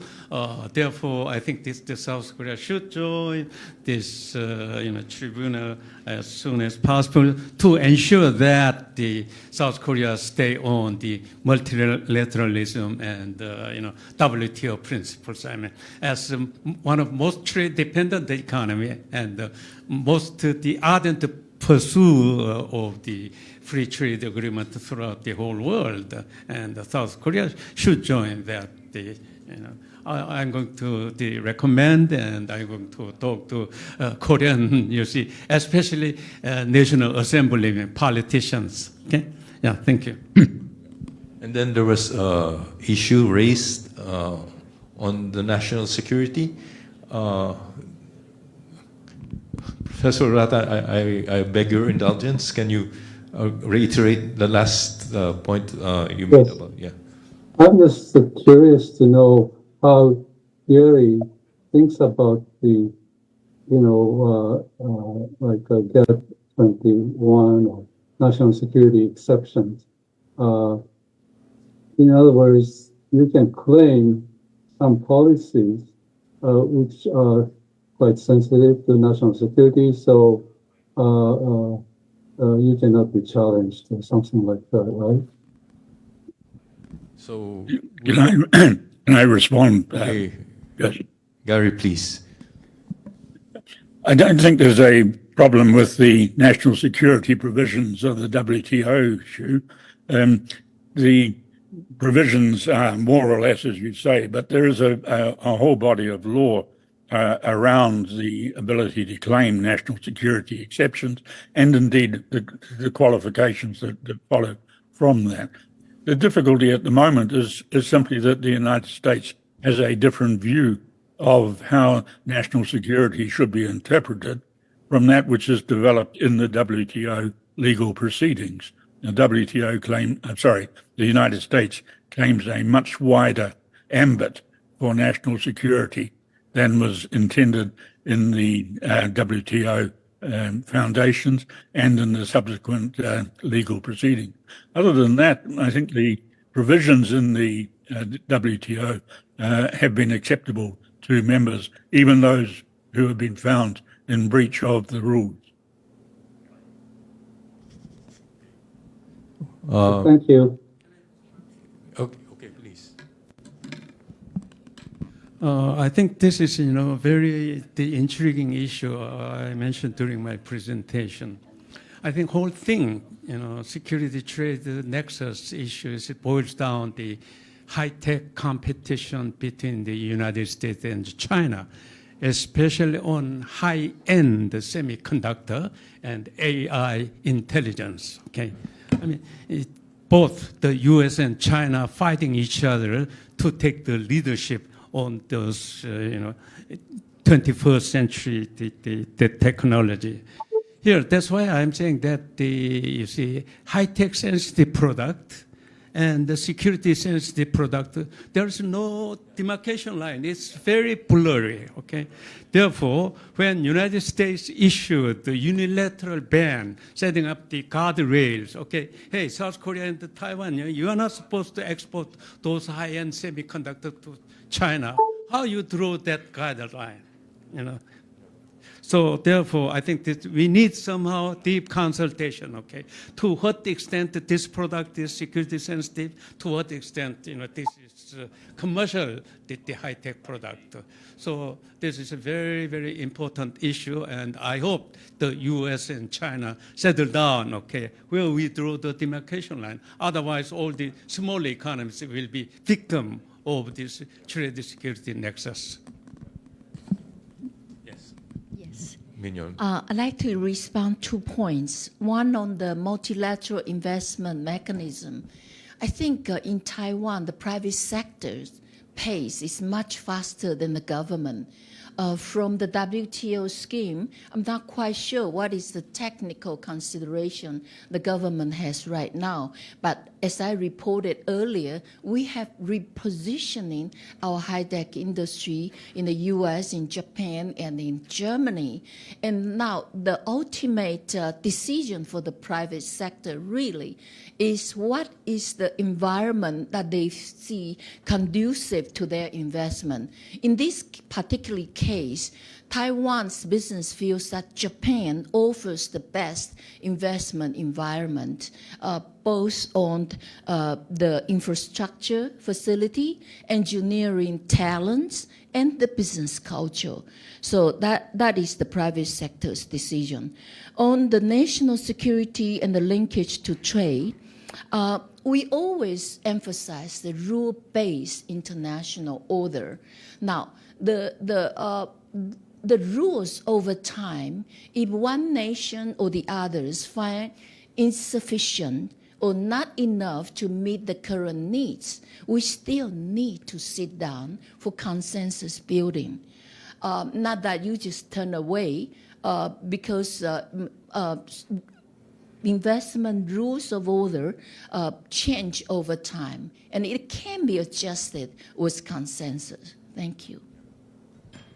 Okay. On the topic of national security, I just remembered when Justin Trudeau, during Trump's first administration, was asking, when did Canada become a national security threat to the United States? Anyway. Joseph, can I add on this point? Sure, please. Somkat, please.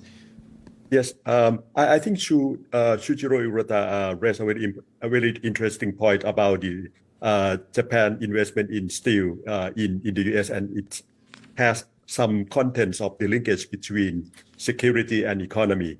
I think the panelist has rightly mentioned that we have to define by consensus what kind of linkage should be allowed and what kind of security exemption should be allowed at all. But my point here would be even though the WTO or any multilateral framework has defined that kind of exemption, people like Trump might disregard that, as he always been doing. So my point would be, how would we cope with that? We have to consider that Trump is really transactional. And I think the Japan steel investment is really interesting in the sense that suppose the case is not a merger acquisition case, which tantamount to national security. But what if it is a greenfield investment? I think Trump will like that, because at the end of the day, it will create jobs in the US, and all politicians in the US, what they are really obsessed about is job, and job.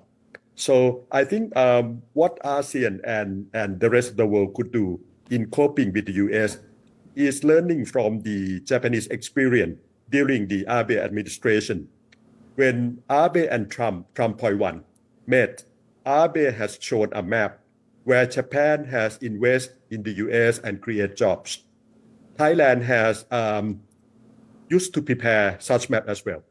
So we need to deal with a transactional president, with a transactional deal in the short run. And certainly in the long run, we should build a stronger institution. Thank you. Thank you. Would there be additional questions? Mr. Ambassador, you might want to raise some issues with the panel. Yes.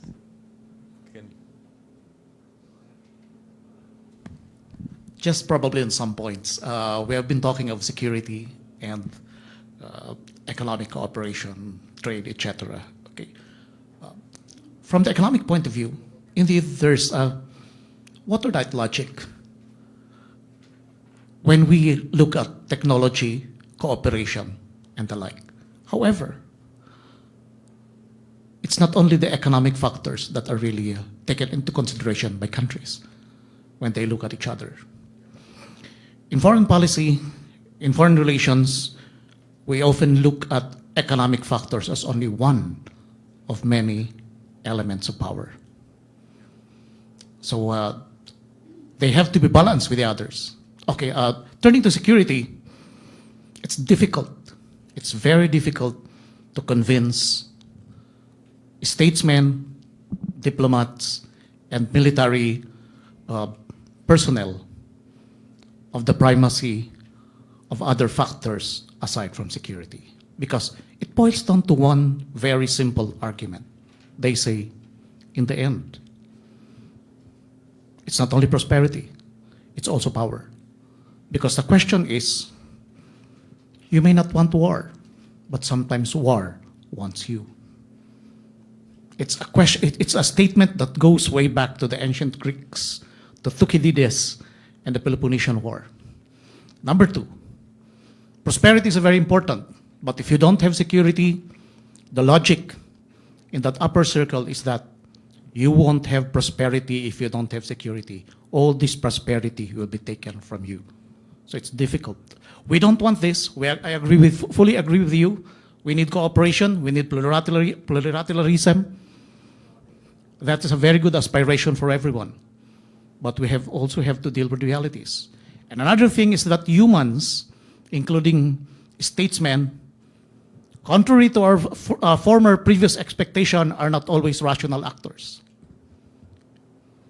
Just like what Nobel Prize winner Daniel Kahneman said, our decisions, even business decisions, are not always rational. They are driven by the imperfections and flaws of our personalities, by our emotions and fears. And even in the realm of rationality, you have imperfect information and uncertainty, all leading to miscalculation. So these are the things that we have to look at. From the point of view of economic cooperation and trade, perfect. But there are others. And so if you look at history, human history, it has always been that way. That countries which are never supposed to enter into war because they're too interdependent, and the classic case was the international situation prior to the First World War. There was this book, The Great Illusion by Norman Angell. And he said, the world will never go to war. Whatever entangling alliances, complex alliances you have in Europe. Because we never had it so good economically, and we're all interdependent. Everyone will lose in war. And yet war happened. So that's all. And then secondly, probably we were talking a moment ago about the benefits of the current trends to ASEAN. Well, as shown by the statistics of our Thai colleagues, actually, a situation like this where there is balance of power or conflict among the superpowers, in both political and economic terms, there are benefits for small players. The fact that Chinese business is now being displaced in America, that is a vacuum that Southeast Asia can take very much advantage of. However, we have to be very careful. In international relations, there's also such a thing as learning, the concept of learning. All the parties are learning from the strategies, the adjustment strategies that the other players are doing, including us. So probably, it has already been mentioned before, the United States is also looking at these responses. In fact, right now, the United States is already looking at the response of Mexico to the China trade. Many of the investments of China are going to Mexico and are using Mexico as a gateway to the United States through NAFTA. But the Americans know that. And they're already making countermeasures at this point, and most of them are those in the Trump team. So in the future, especially within the WTO context, we can be sure that the concept of rules of origin will again come up. We will be having a lot of tussle concerning rules of origin, because good if your investments and your trade come from raw materials that just come from your own country. But if your raw materials and your intermediate products for those free niche products that you're going to send to the United States would come ultimately from, let's say, China, then you have trouble. They will see these things. They will definitely what do you call that? Conduct biopsies on these things. The anatomy of all of your raw materials will be studied intricately, and they will find a way to counter that. So just a little, probably food for thought for everyone. Thank you. Thank you very much. Any response from the panelists? Trade diversion. But then, learning. Gary, did you raise your hand? Yes, sir. Yeah. What Ambassador Espiritu said is quite right, but it can all be inverted. You cannot have security without prosperity either.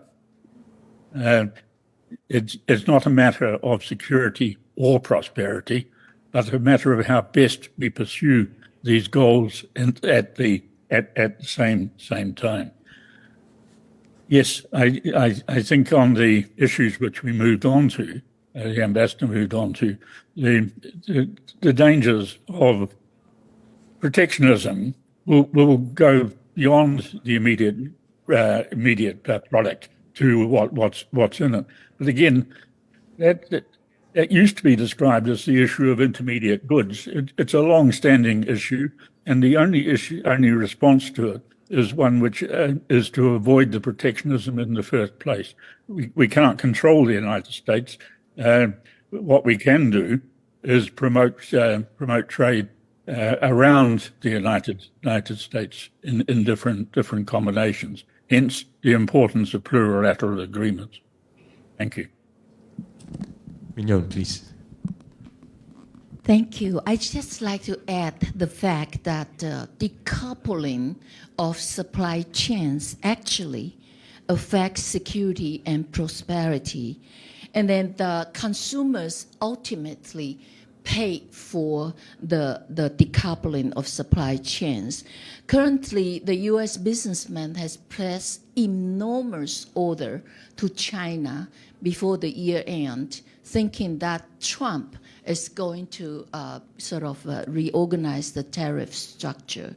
So ultimately, these U.S. business people have urged that President-elect Trump is going to reconsider the whole consideration because they will have to pay for it, especially the consumers. Thank you. Well, yeah, on the security issues, of course, international community should agree on prevention of this maritime, cyber security, and also stealing of very high-end intellectual property. Okay, I mean, I fully agree with that. But the trouble is that to utilize make excuse of some trade bans, and the politicians use conveniently the name of security. Therefore, I think we should make sure that the ordinary trade, including the strategic materials, should not be subject to any security concerns. Okay, yeah, thank you. Mr. Ambassador, please. Sorry, just to respond again to that, to the thing about security. True, I fully agree with that. In an ideal world, ceteris paribus, real security only comes with prosperity. That is the current human security concept. However, again, we have to realize that not everyone exactly thinks that way. Definitely, the North Koreans will not agree with us, and the Pakistanis. North Korea has been through the throes of famine.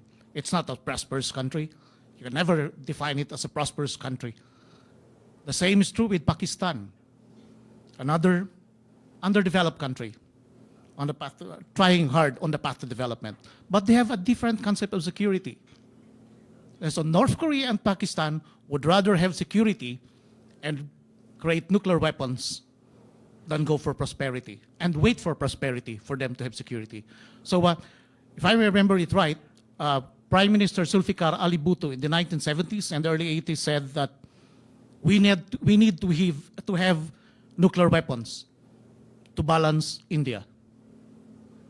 We are willing to eat grass and sacrifice as long as we can have nuclear weapons, and we will have nuclear weapons. And lo and behold, they now have nuclear weapons. And it's the same thing with North Korea. So in an ideal world, it's wonderful. Prosperity promotes security. But there are people who don't exactly think that way, and they have acted. The tragedy of it is that rationally or irrationally, they have acted on that, and now we have a trouble in the Korean Peninsula. We have trouble in South Asia. We are always on the brink of a nuclear conflict because of countries like this. Again, Iran. I don't think Iran is a very prosperous country who predicates its security simply on prosperity, but it's pursuing nuclear weapons. So, just a food for thought in an imperfect world. Thank you. Okay. Can we move on? Any additional questions? Sir, we have additional question from Zoom, from our Zoom participant, Yeah. Dr. Julius Relampagos, Chair, Department of Economics from the University of San Carlos.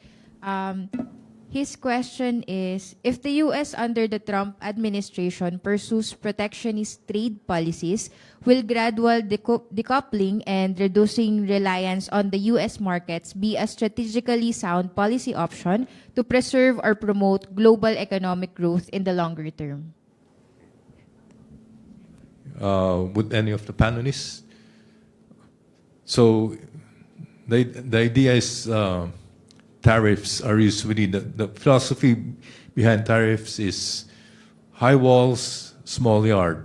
Okay, but this time, if they build a high wall, the yard is the rest of the world. So would there be a process by which decoupling from the U.S. will be an optimal strategy for the rest of the world? I think that's how I understand the question from Junius Relampagos. Dr. Ann. Yes. We are all dependent on the U.S., lenient import in the good old days, right? Therefore, we should not decouple our economic relationship with the United States or, from China. But I think this Trump is very peculiar, personality. He views the world order in transactional terms, okay? And furthermore, he is a man of continuity. He firmly believes that high tariff will help U.S., reduce the widening trade deficit. However, if you look at the outcome of Trump's first administration, all the results, turned out the opposite way. U.S. The trade deficit has increased about 50%, and U.S. federal budget also, deficit also increased tremendously. Therefore, I was really surprised if you look at the critiques of Peterson Institute, a bunch of the, U.S. economists attacking the Trump high, the tariff policy. That is a self-defeating game. Maybe in the short run, Trump might see that, hey, U.S. Trade balance has improved, but in the medium term, he's going to lose. Perhaps Trump might continue his policy until the midterm election comes through, and the result of midterm elections, hey, people do not trust Trump policy. Maybe Trump might be back down from his original position of a high tariff policy. I hope that comes through. In the meantime, I think all the Asia-Pacific economy should be united, okay, to improve our own intra-regional trade and intra-regional investment to demonstrate that, hey, we can survive even without the, helping hand.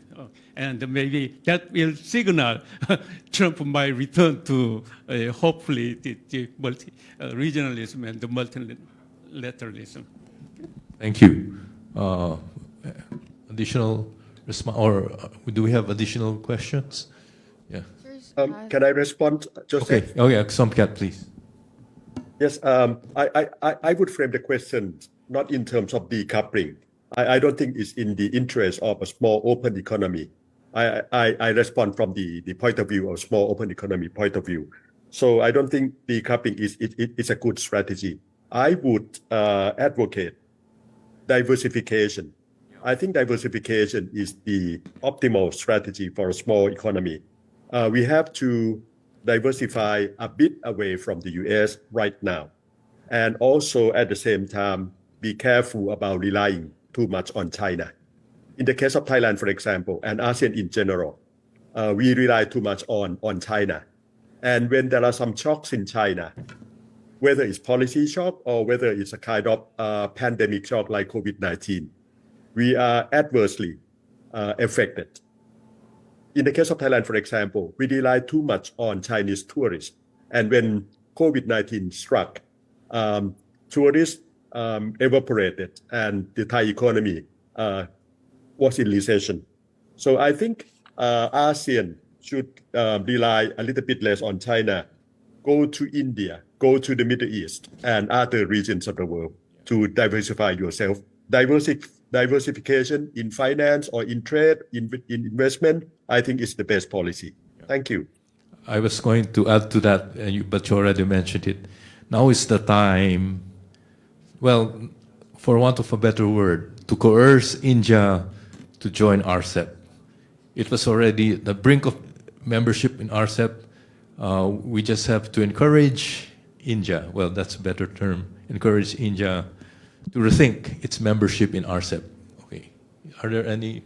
Yes, sir. We also have one question from Zoom from Ms. Cla Escasinas.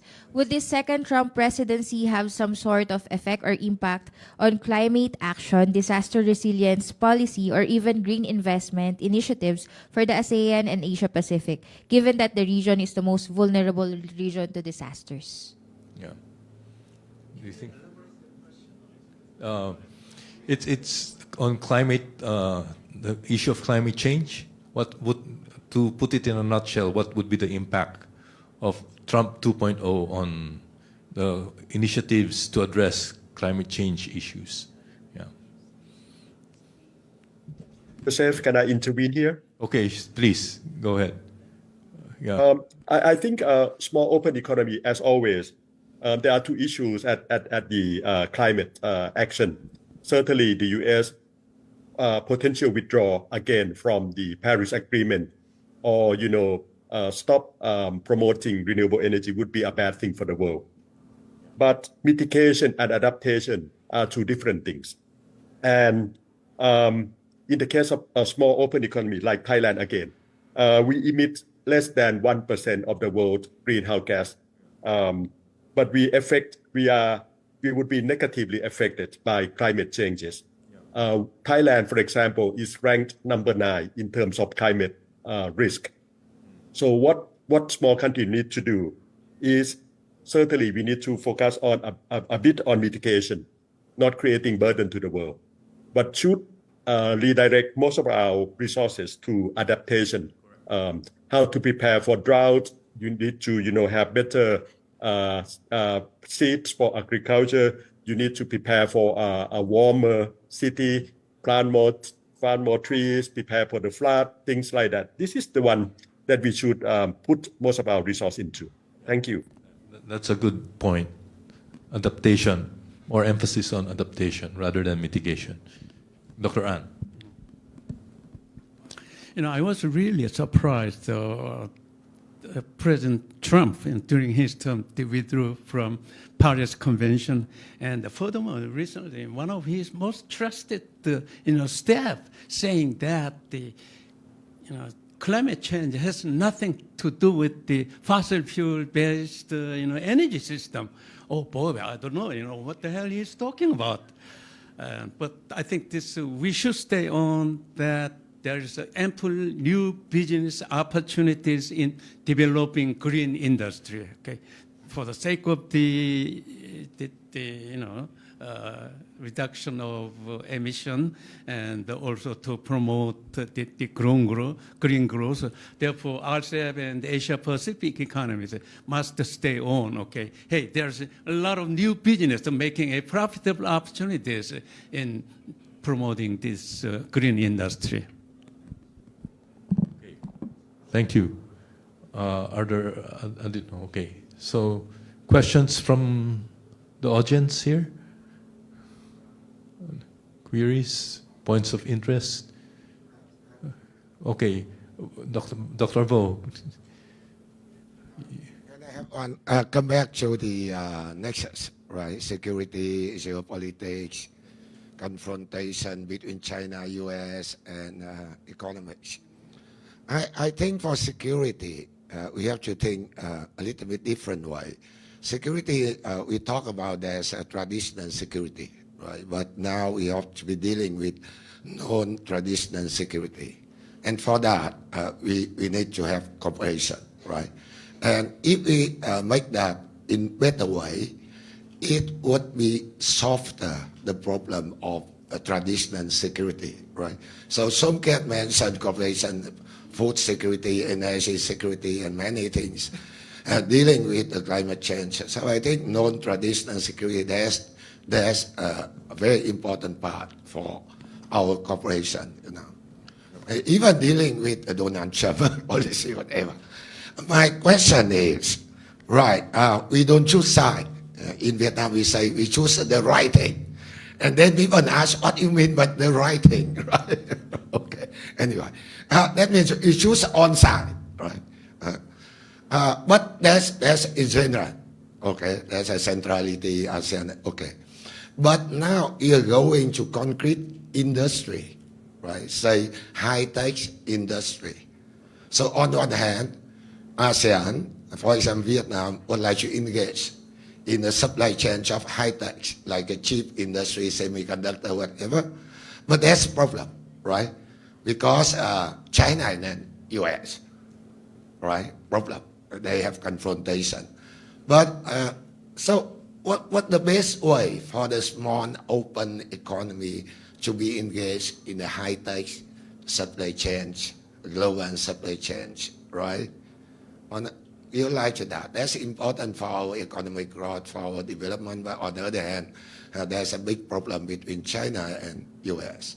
And if you would like to play the shake the hand with both, you have problem. So for very concrete industry, supply chain, like a chip industry or semiconductor, how the small open ASEAN member can, the best way to respond to that, to be engaged, you know, in that kind of supply chain. Yeah. So both question is general for what would be the best strategy for small open economy in this environment, particularly with regard to supply chains. High tech, I'm sorry, yeah, high tech. So maybe one issue is upgrading your technological capability. That's one response. Can I? Yes, Dr. An. I think, Dr. Fu, you raised again a very important issue. Well, Donald Trump is going to scrap Indo-Pacific Economic Framework, okay, which actually President Biden addressed how we can live up to sort of the WTO spirit, at least partially. Well, after Indo-Pacific Economic Framework has gone, the only meaningful multilateral arrangement in terms of free trade is the CPTPP and RCEP. Well, Vietnam is already a member of CPTPP, so the rest of the Asia-Pacific economies, which belongs to RCEP, we need to upgrade the quality of the RCEP. I mean, that's the first thing we do. And also, we also need to look at a lot of the minilateralism still going on. For example, Digital Trade Pact. I know that the Japan, Australia, India created the Digital Trade Initiative. Okay, I mean, it's partially linked to security dimension, but nevertheless, those three economies, okay, digitally, let our small and medium enterprises interact each other. So we need to look for a lot of the minilateralism, okay, which would be rather easily institutionalized. If the upgradation of the RCEP is difficult in the short run, but the inclusive minilateralism, we should work together to convince each other to enlarge its membership to reach even the RCEP level. Okay? Yeah, thank you. So, are there any other? Yes, from Singapore. Please. Just to follow up on the point raised about RCEP and CPTPP, is there a scope for thinking beyond this to make CPTPP a viable and much larger partnership involving the EU and China? I know there are practical difficulties with China, but is it possible, for instance, to have a halfway house where China comes in as some kind of associate member in the way that Turkey has become an associate member of the EU, and thereby we keep the momentum of trade opening going to some extent? Is that possible?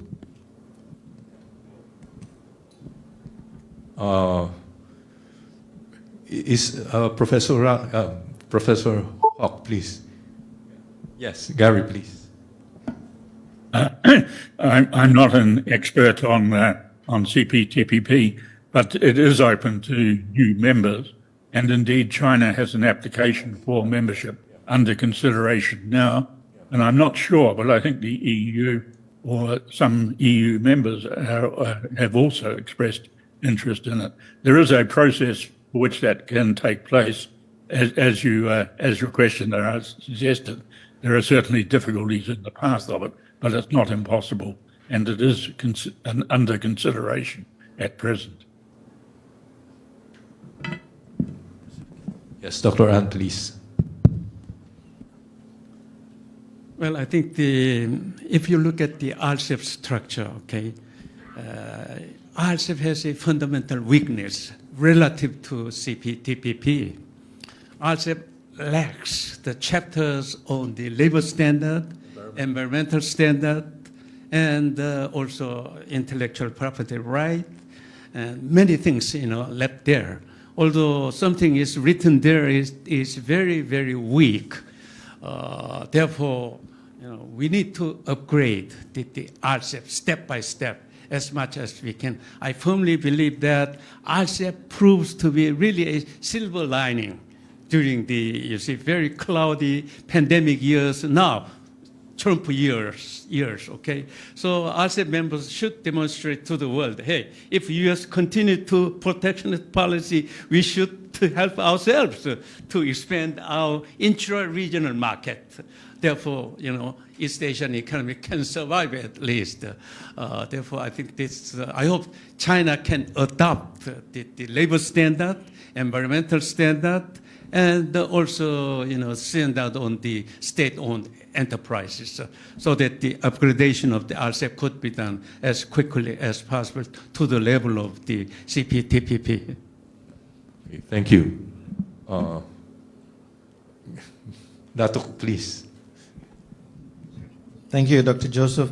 Let me be a bit provocative here. We all know Trump is the bad guy. Based on his 4 years previously, we all know what he's going to do. Well, I thought he would have mellowed down, but going by his recent appointments, his actions, it could be even worse. But my question is, what if somebody else won the elections and not Trump? Do you think that the US would have suddenly changed? Bearing in mind, the US cannot accept the fact that they cannot be number 2. So, I would like to hear the views of the panelists. Would things have been different if it was not Trump who won the elections? My quick response, then you'll be looking at Biden 2.0, right? Which well, the immediate issue would be the climate actions. And President Biden was very keen on implementing policies that would address climate mitigation. They had a very important agreement with China in San Francisco, I believe, 2021, 2022. So that would be the first.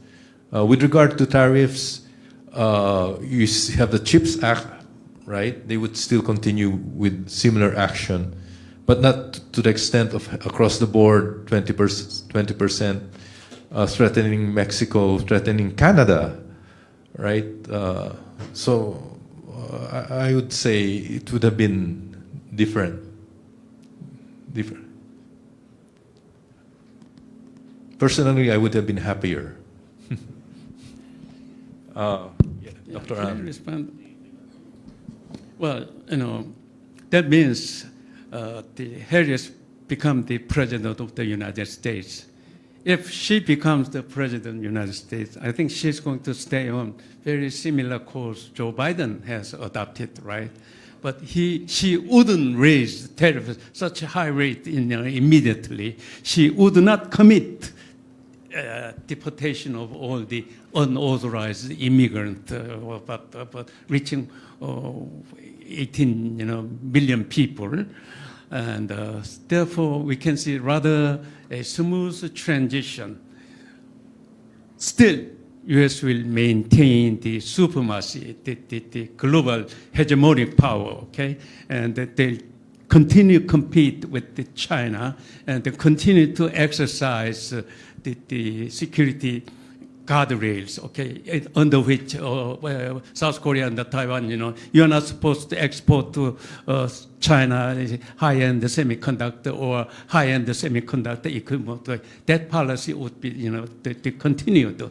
And she wouldn't say that, hey, U.S. troops would be withdrawn from, Korean Peninsula. At the moment, the Koreans are very much shaky about whether actually Trump pull out his forces, from the Korea. And the Trump is going to impose logistic costs 10 times for the U.S. Army stationed in Korea. So we are very shaky and very vulnerable. Therefore, I think if the other administration, won the election, maybe we could have some relief, side along their line. But I think the world after World War II is suffer from what I call the Kinderberger trouble, the dilemma. U.S. China is competing, and there is no global leadership to address a global issues at their own expense, their own initiative. Maybe our good old days under which U.S. proclaimed the WTO and the IMF system, the free trade regime. I think that era has gone. We have to live under the sort of the protection of the world, a fragmented world. Yeah. So, are there additional questions? Just a small question. I agree with you that ASEP, in terms of quality, much lower than CPTPP, not say about TPP, and gradually we need to upgrade the ASEP. But before that, I think very important to have FTA between China, Korea, and Japan, right? So what do you think about perspective on the FTA between Japan, Korea, and China until we can talk about upgrading the ASEP?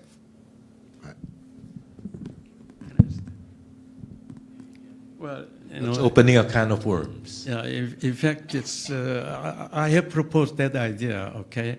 And in order to upgrade the quality of the RCEP, maybe China, Japan, South Korea, now indirectly under RCEP roof for the first time, okay? We are linked together. Therefore, what I propose is that, hey, we should move one step forward to promote China, Japan, South Korea free trade agreement. South Korea and Japan has already bilateral trade agreement. Therefore, with a little bit the extension of the RCEP quality, if three economies agree on sort of the trilateral FTA, that has immediate impact of entire RCEP members. Maybe, however we design the rest of the economy easily to follow us. Therefore, the first implementable step is that CJK, FTA promotion. That's exactly what I promoted at the, High Court at the conference just a week ago. We had the trilateral meetings, and Chinese authorities somehow echoed, and Japan also too. Let's see how three economies can work on this. So we should be able to provide some, hopes and new wave of sort of the regionalism there, right there. Okay, so Sasa, are there any questions from? Actually, Sir Job, we have one from our on-site participant, but they requested me to say it on their behalf. So their question is that most of the panelists suggested and recommend the need to ensure financial security. Does this imply a possibility to have certain financial crisis with the second term of the Trump administration? If yes, based on your experiences and perspectives, what will be the top 3 factors that could possibly trigger another financial crisis, and what specific measures should the Indo-Pacific region need to consider to ensure lesser impact of another financial crisis? Was there mention of financial crisis? But we were talking mainly about security in terms of the trade, promoting trade and decoupling. But anyway, would any of the panelists want to respond?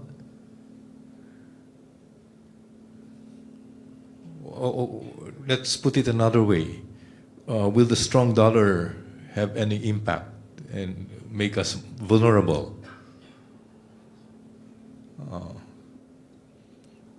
Yeah, it's difficult to say. Yeah. Strong dollar? No. The question is there an impending financial crisis? Yeah. So my perspective, you may couch the issue in terms of strong U.S. dollar, but I'm just veering off. But the main question is, will Trump 2.0 make us more vulnerable or increase the risk of a financial crisis? Because that was not part of the discussion. Yes. Go on. There. Actually, it is one of my concerns. If you look at likely U.S. fiscal policy, Trump has committed quite strongly to significant tax cuts. His team talks about expenditure cuts, but no one takes that seriously. The fact is, the U.S. fiscal position is going to become much more irresponsible. Deficit is going to blow out. And this is at a time when the trends in U.S. public debt are actually quite bad, and the markets have tended to ignore that in the past. My suspicion is that as it becomes clear that the fiscal position is not being addressed in the long term and in the short term, the markets will start rebelling against current levels of US dollar strength and so on. You may not get a financial crisis, but you could get an episode of extreme financial stress in currency markets. Yeah. Well, on that note, actually, in the recent days, we've seen an appreciation of the US dollar vis-a-vis several of current, including the Philippine peso. And one reason for that is the markets anticipate a rise in the interest rates. And then the rise in interest rates is related to their anticipation that the fiscal position might deteriorate over time. So anyway, are there additional questions from Okada-san, please? Well, thank you very much for a very insightful exchange of views. My question is rather kind of a peripheral.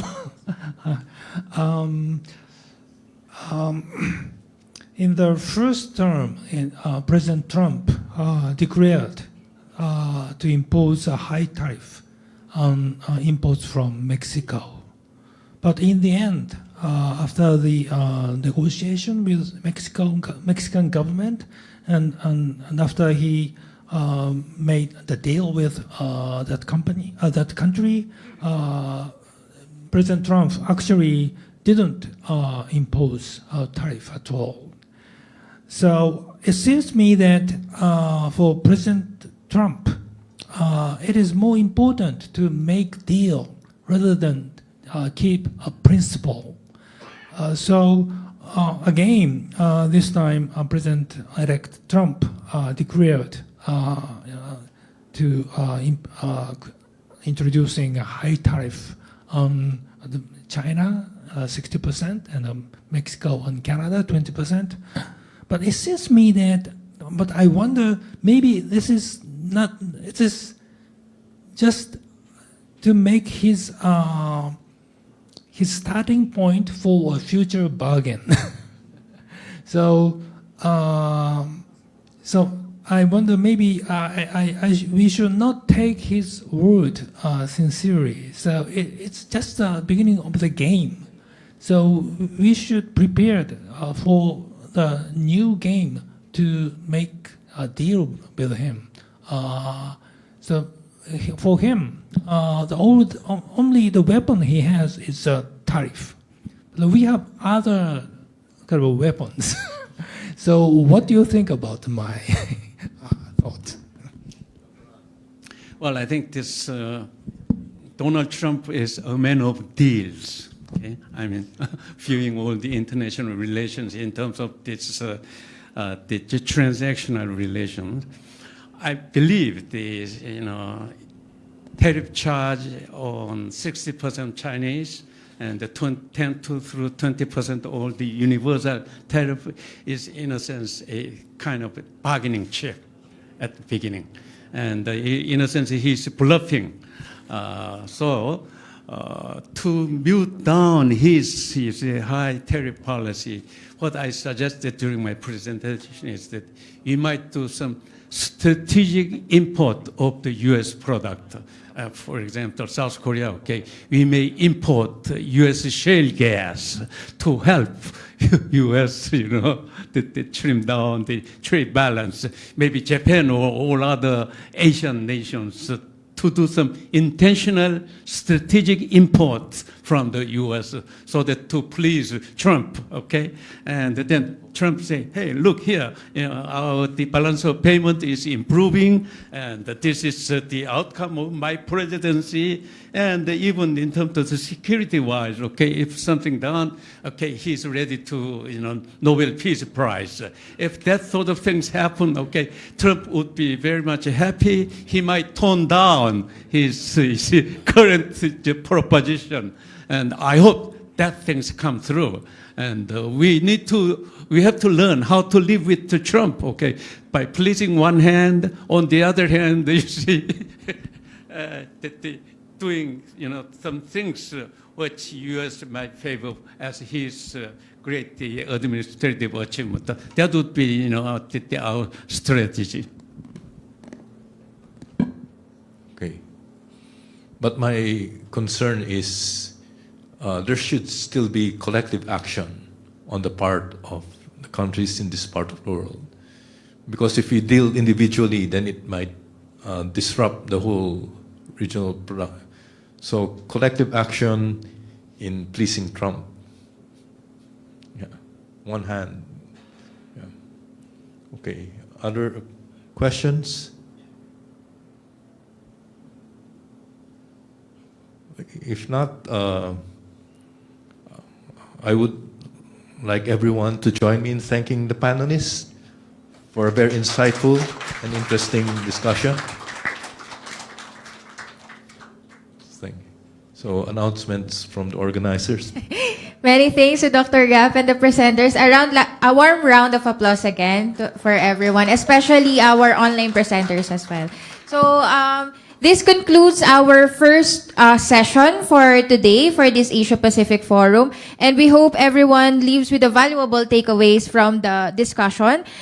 We also thank our in-person guests at Makati Diamond Residences. Please stay for our on-site participants.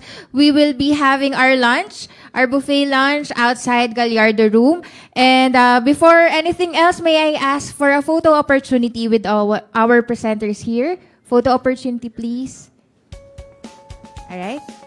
So, Dr. Urbeta and Asek and Mr. Hara.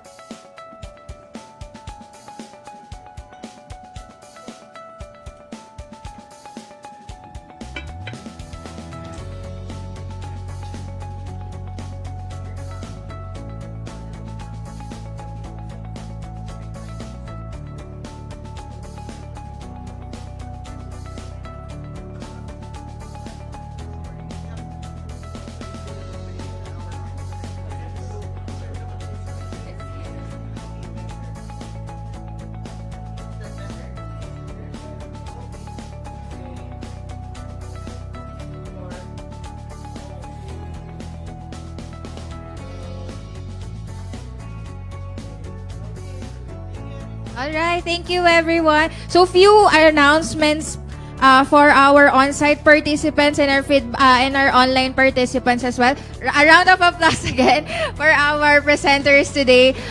We have provided a feedback survey a while ago. We hope to improve our future events, so we ask everyone to complete the feedback survey for our on-site participants and as well as from Zoom. For our Zoom participants. Again, thank you very much. Let's all enjoy our lunch.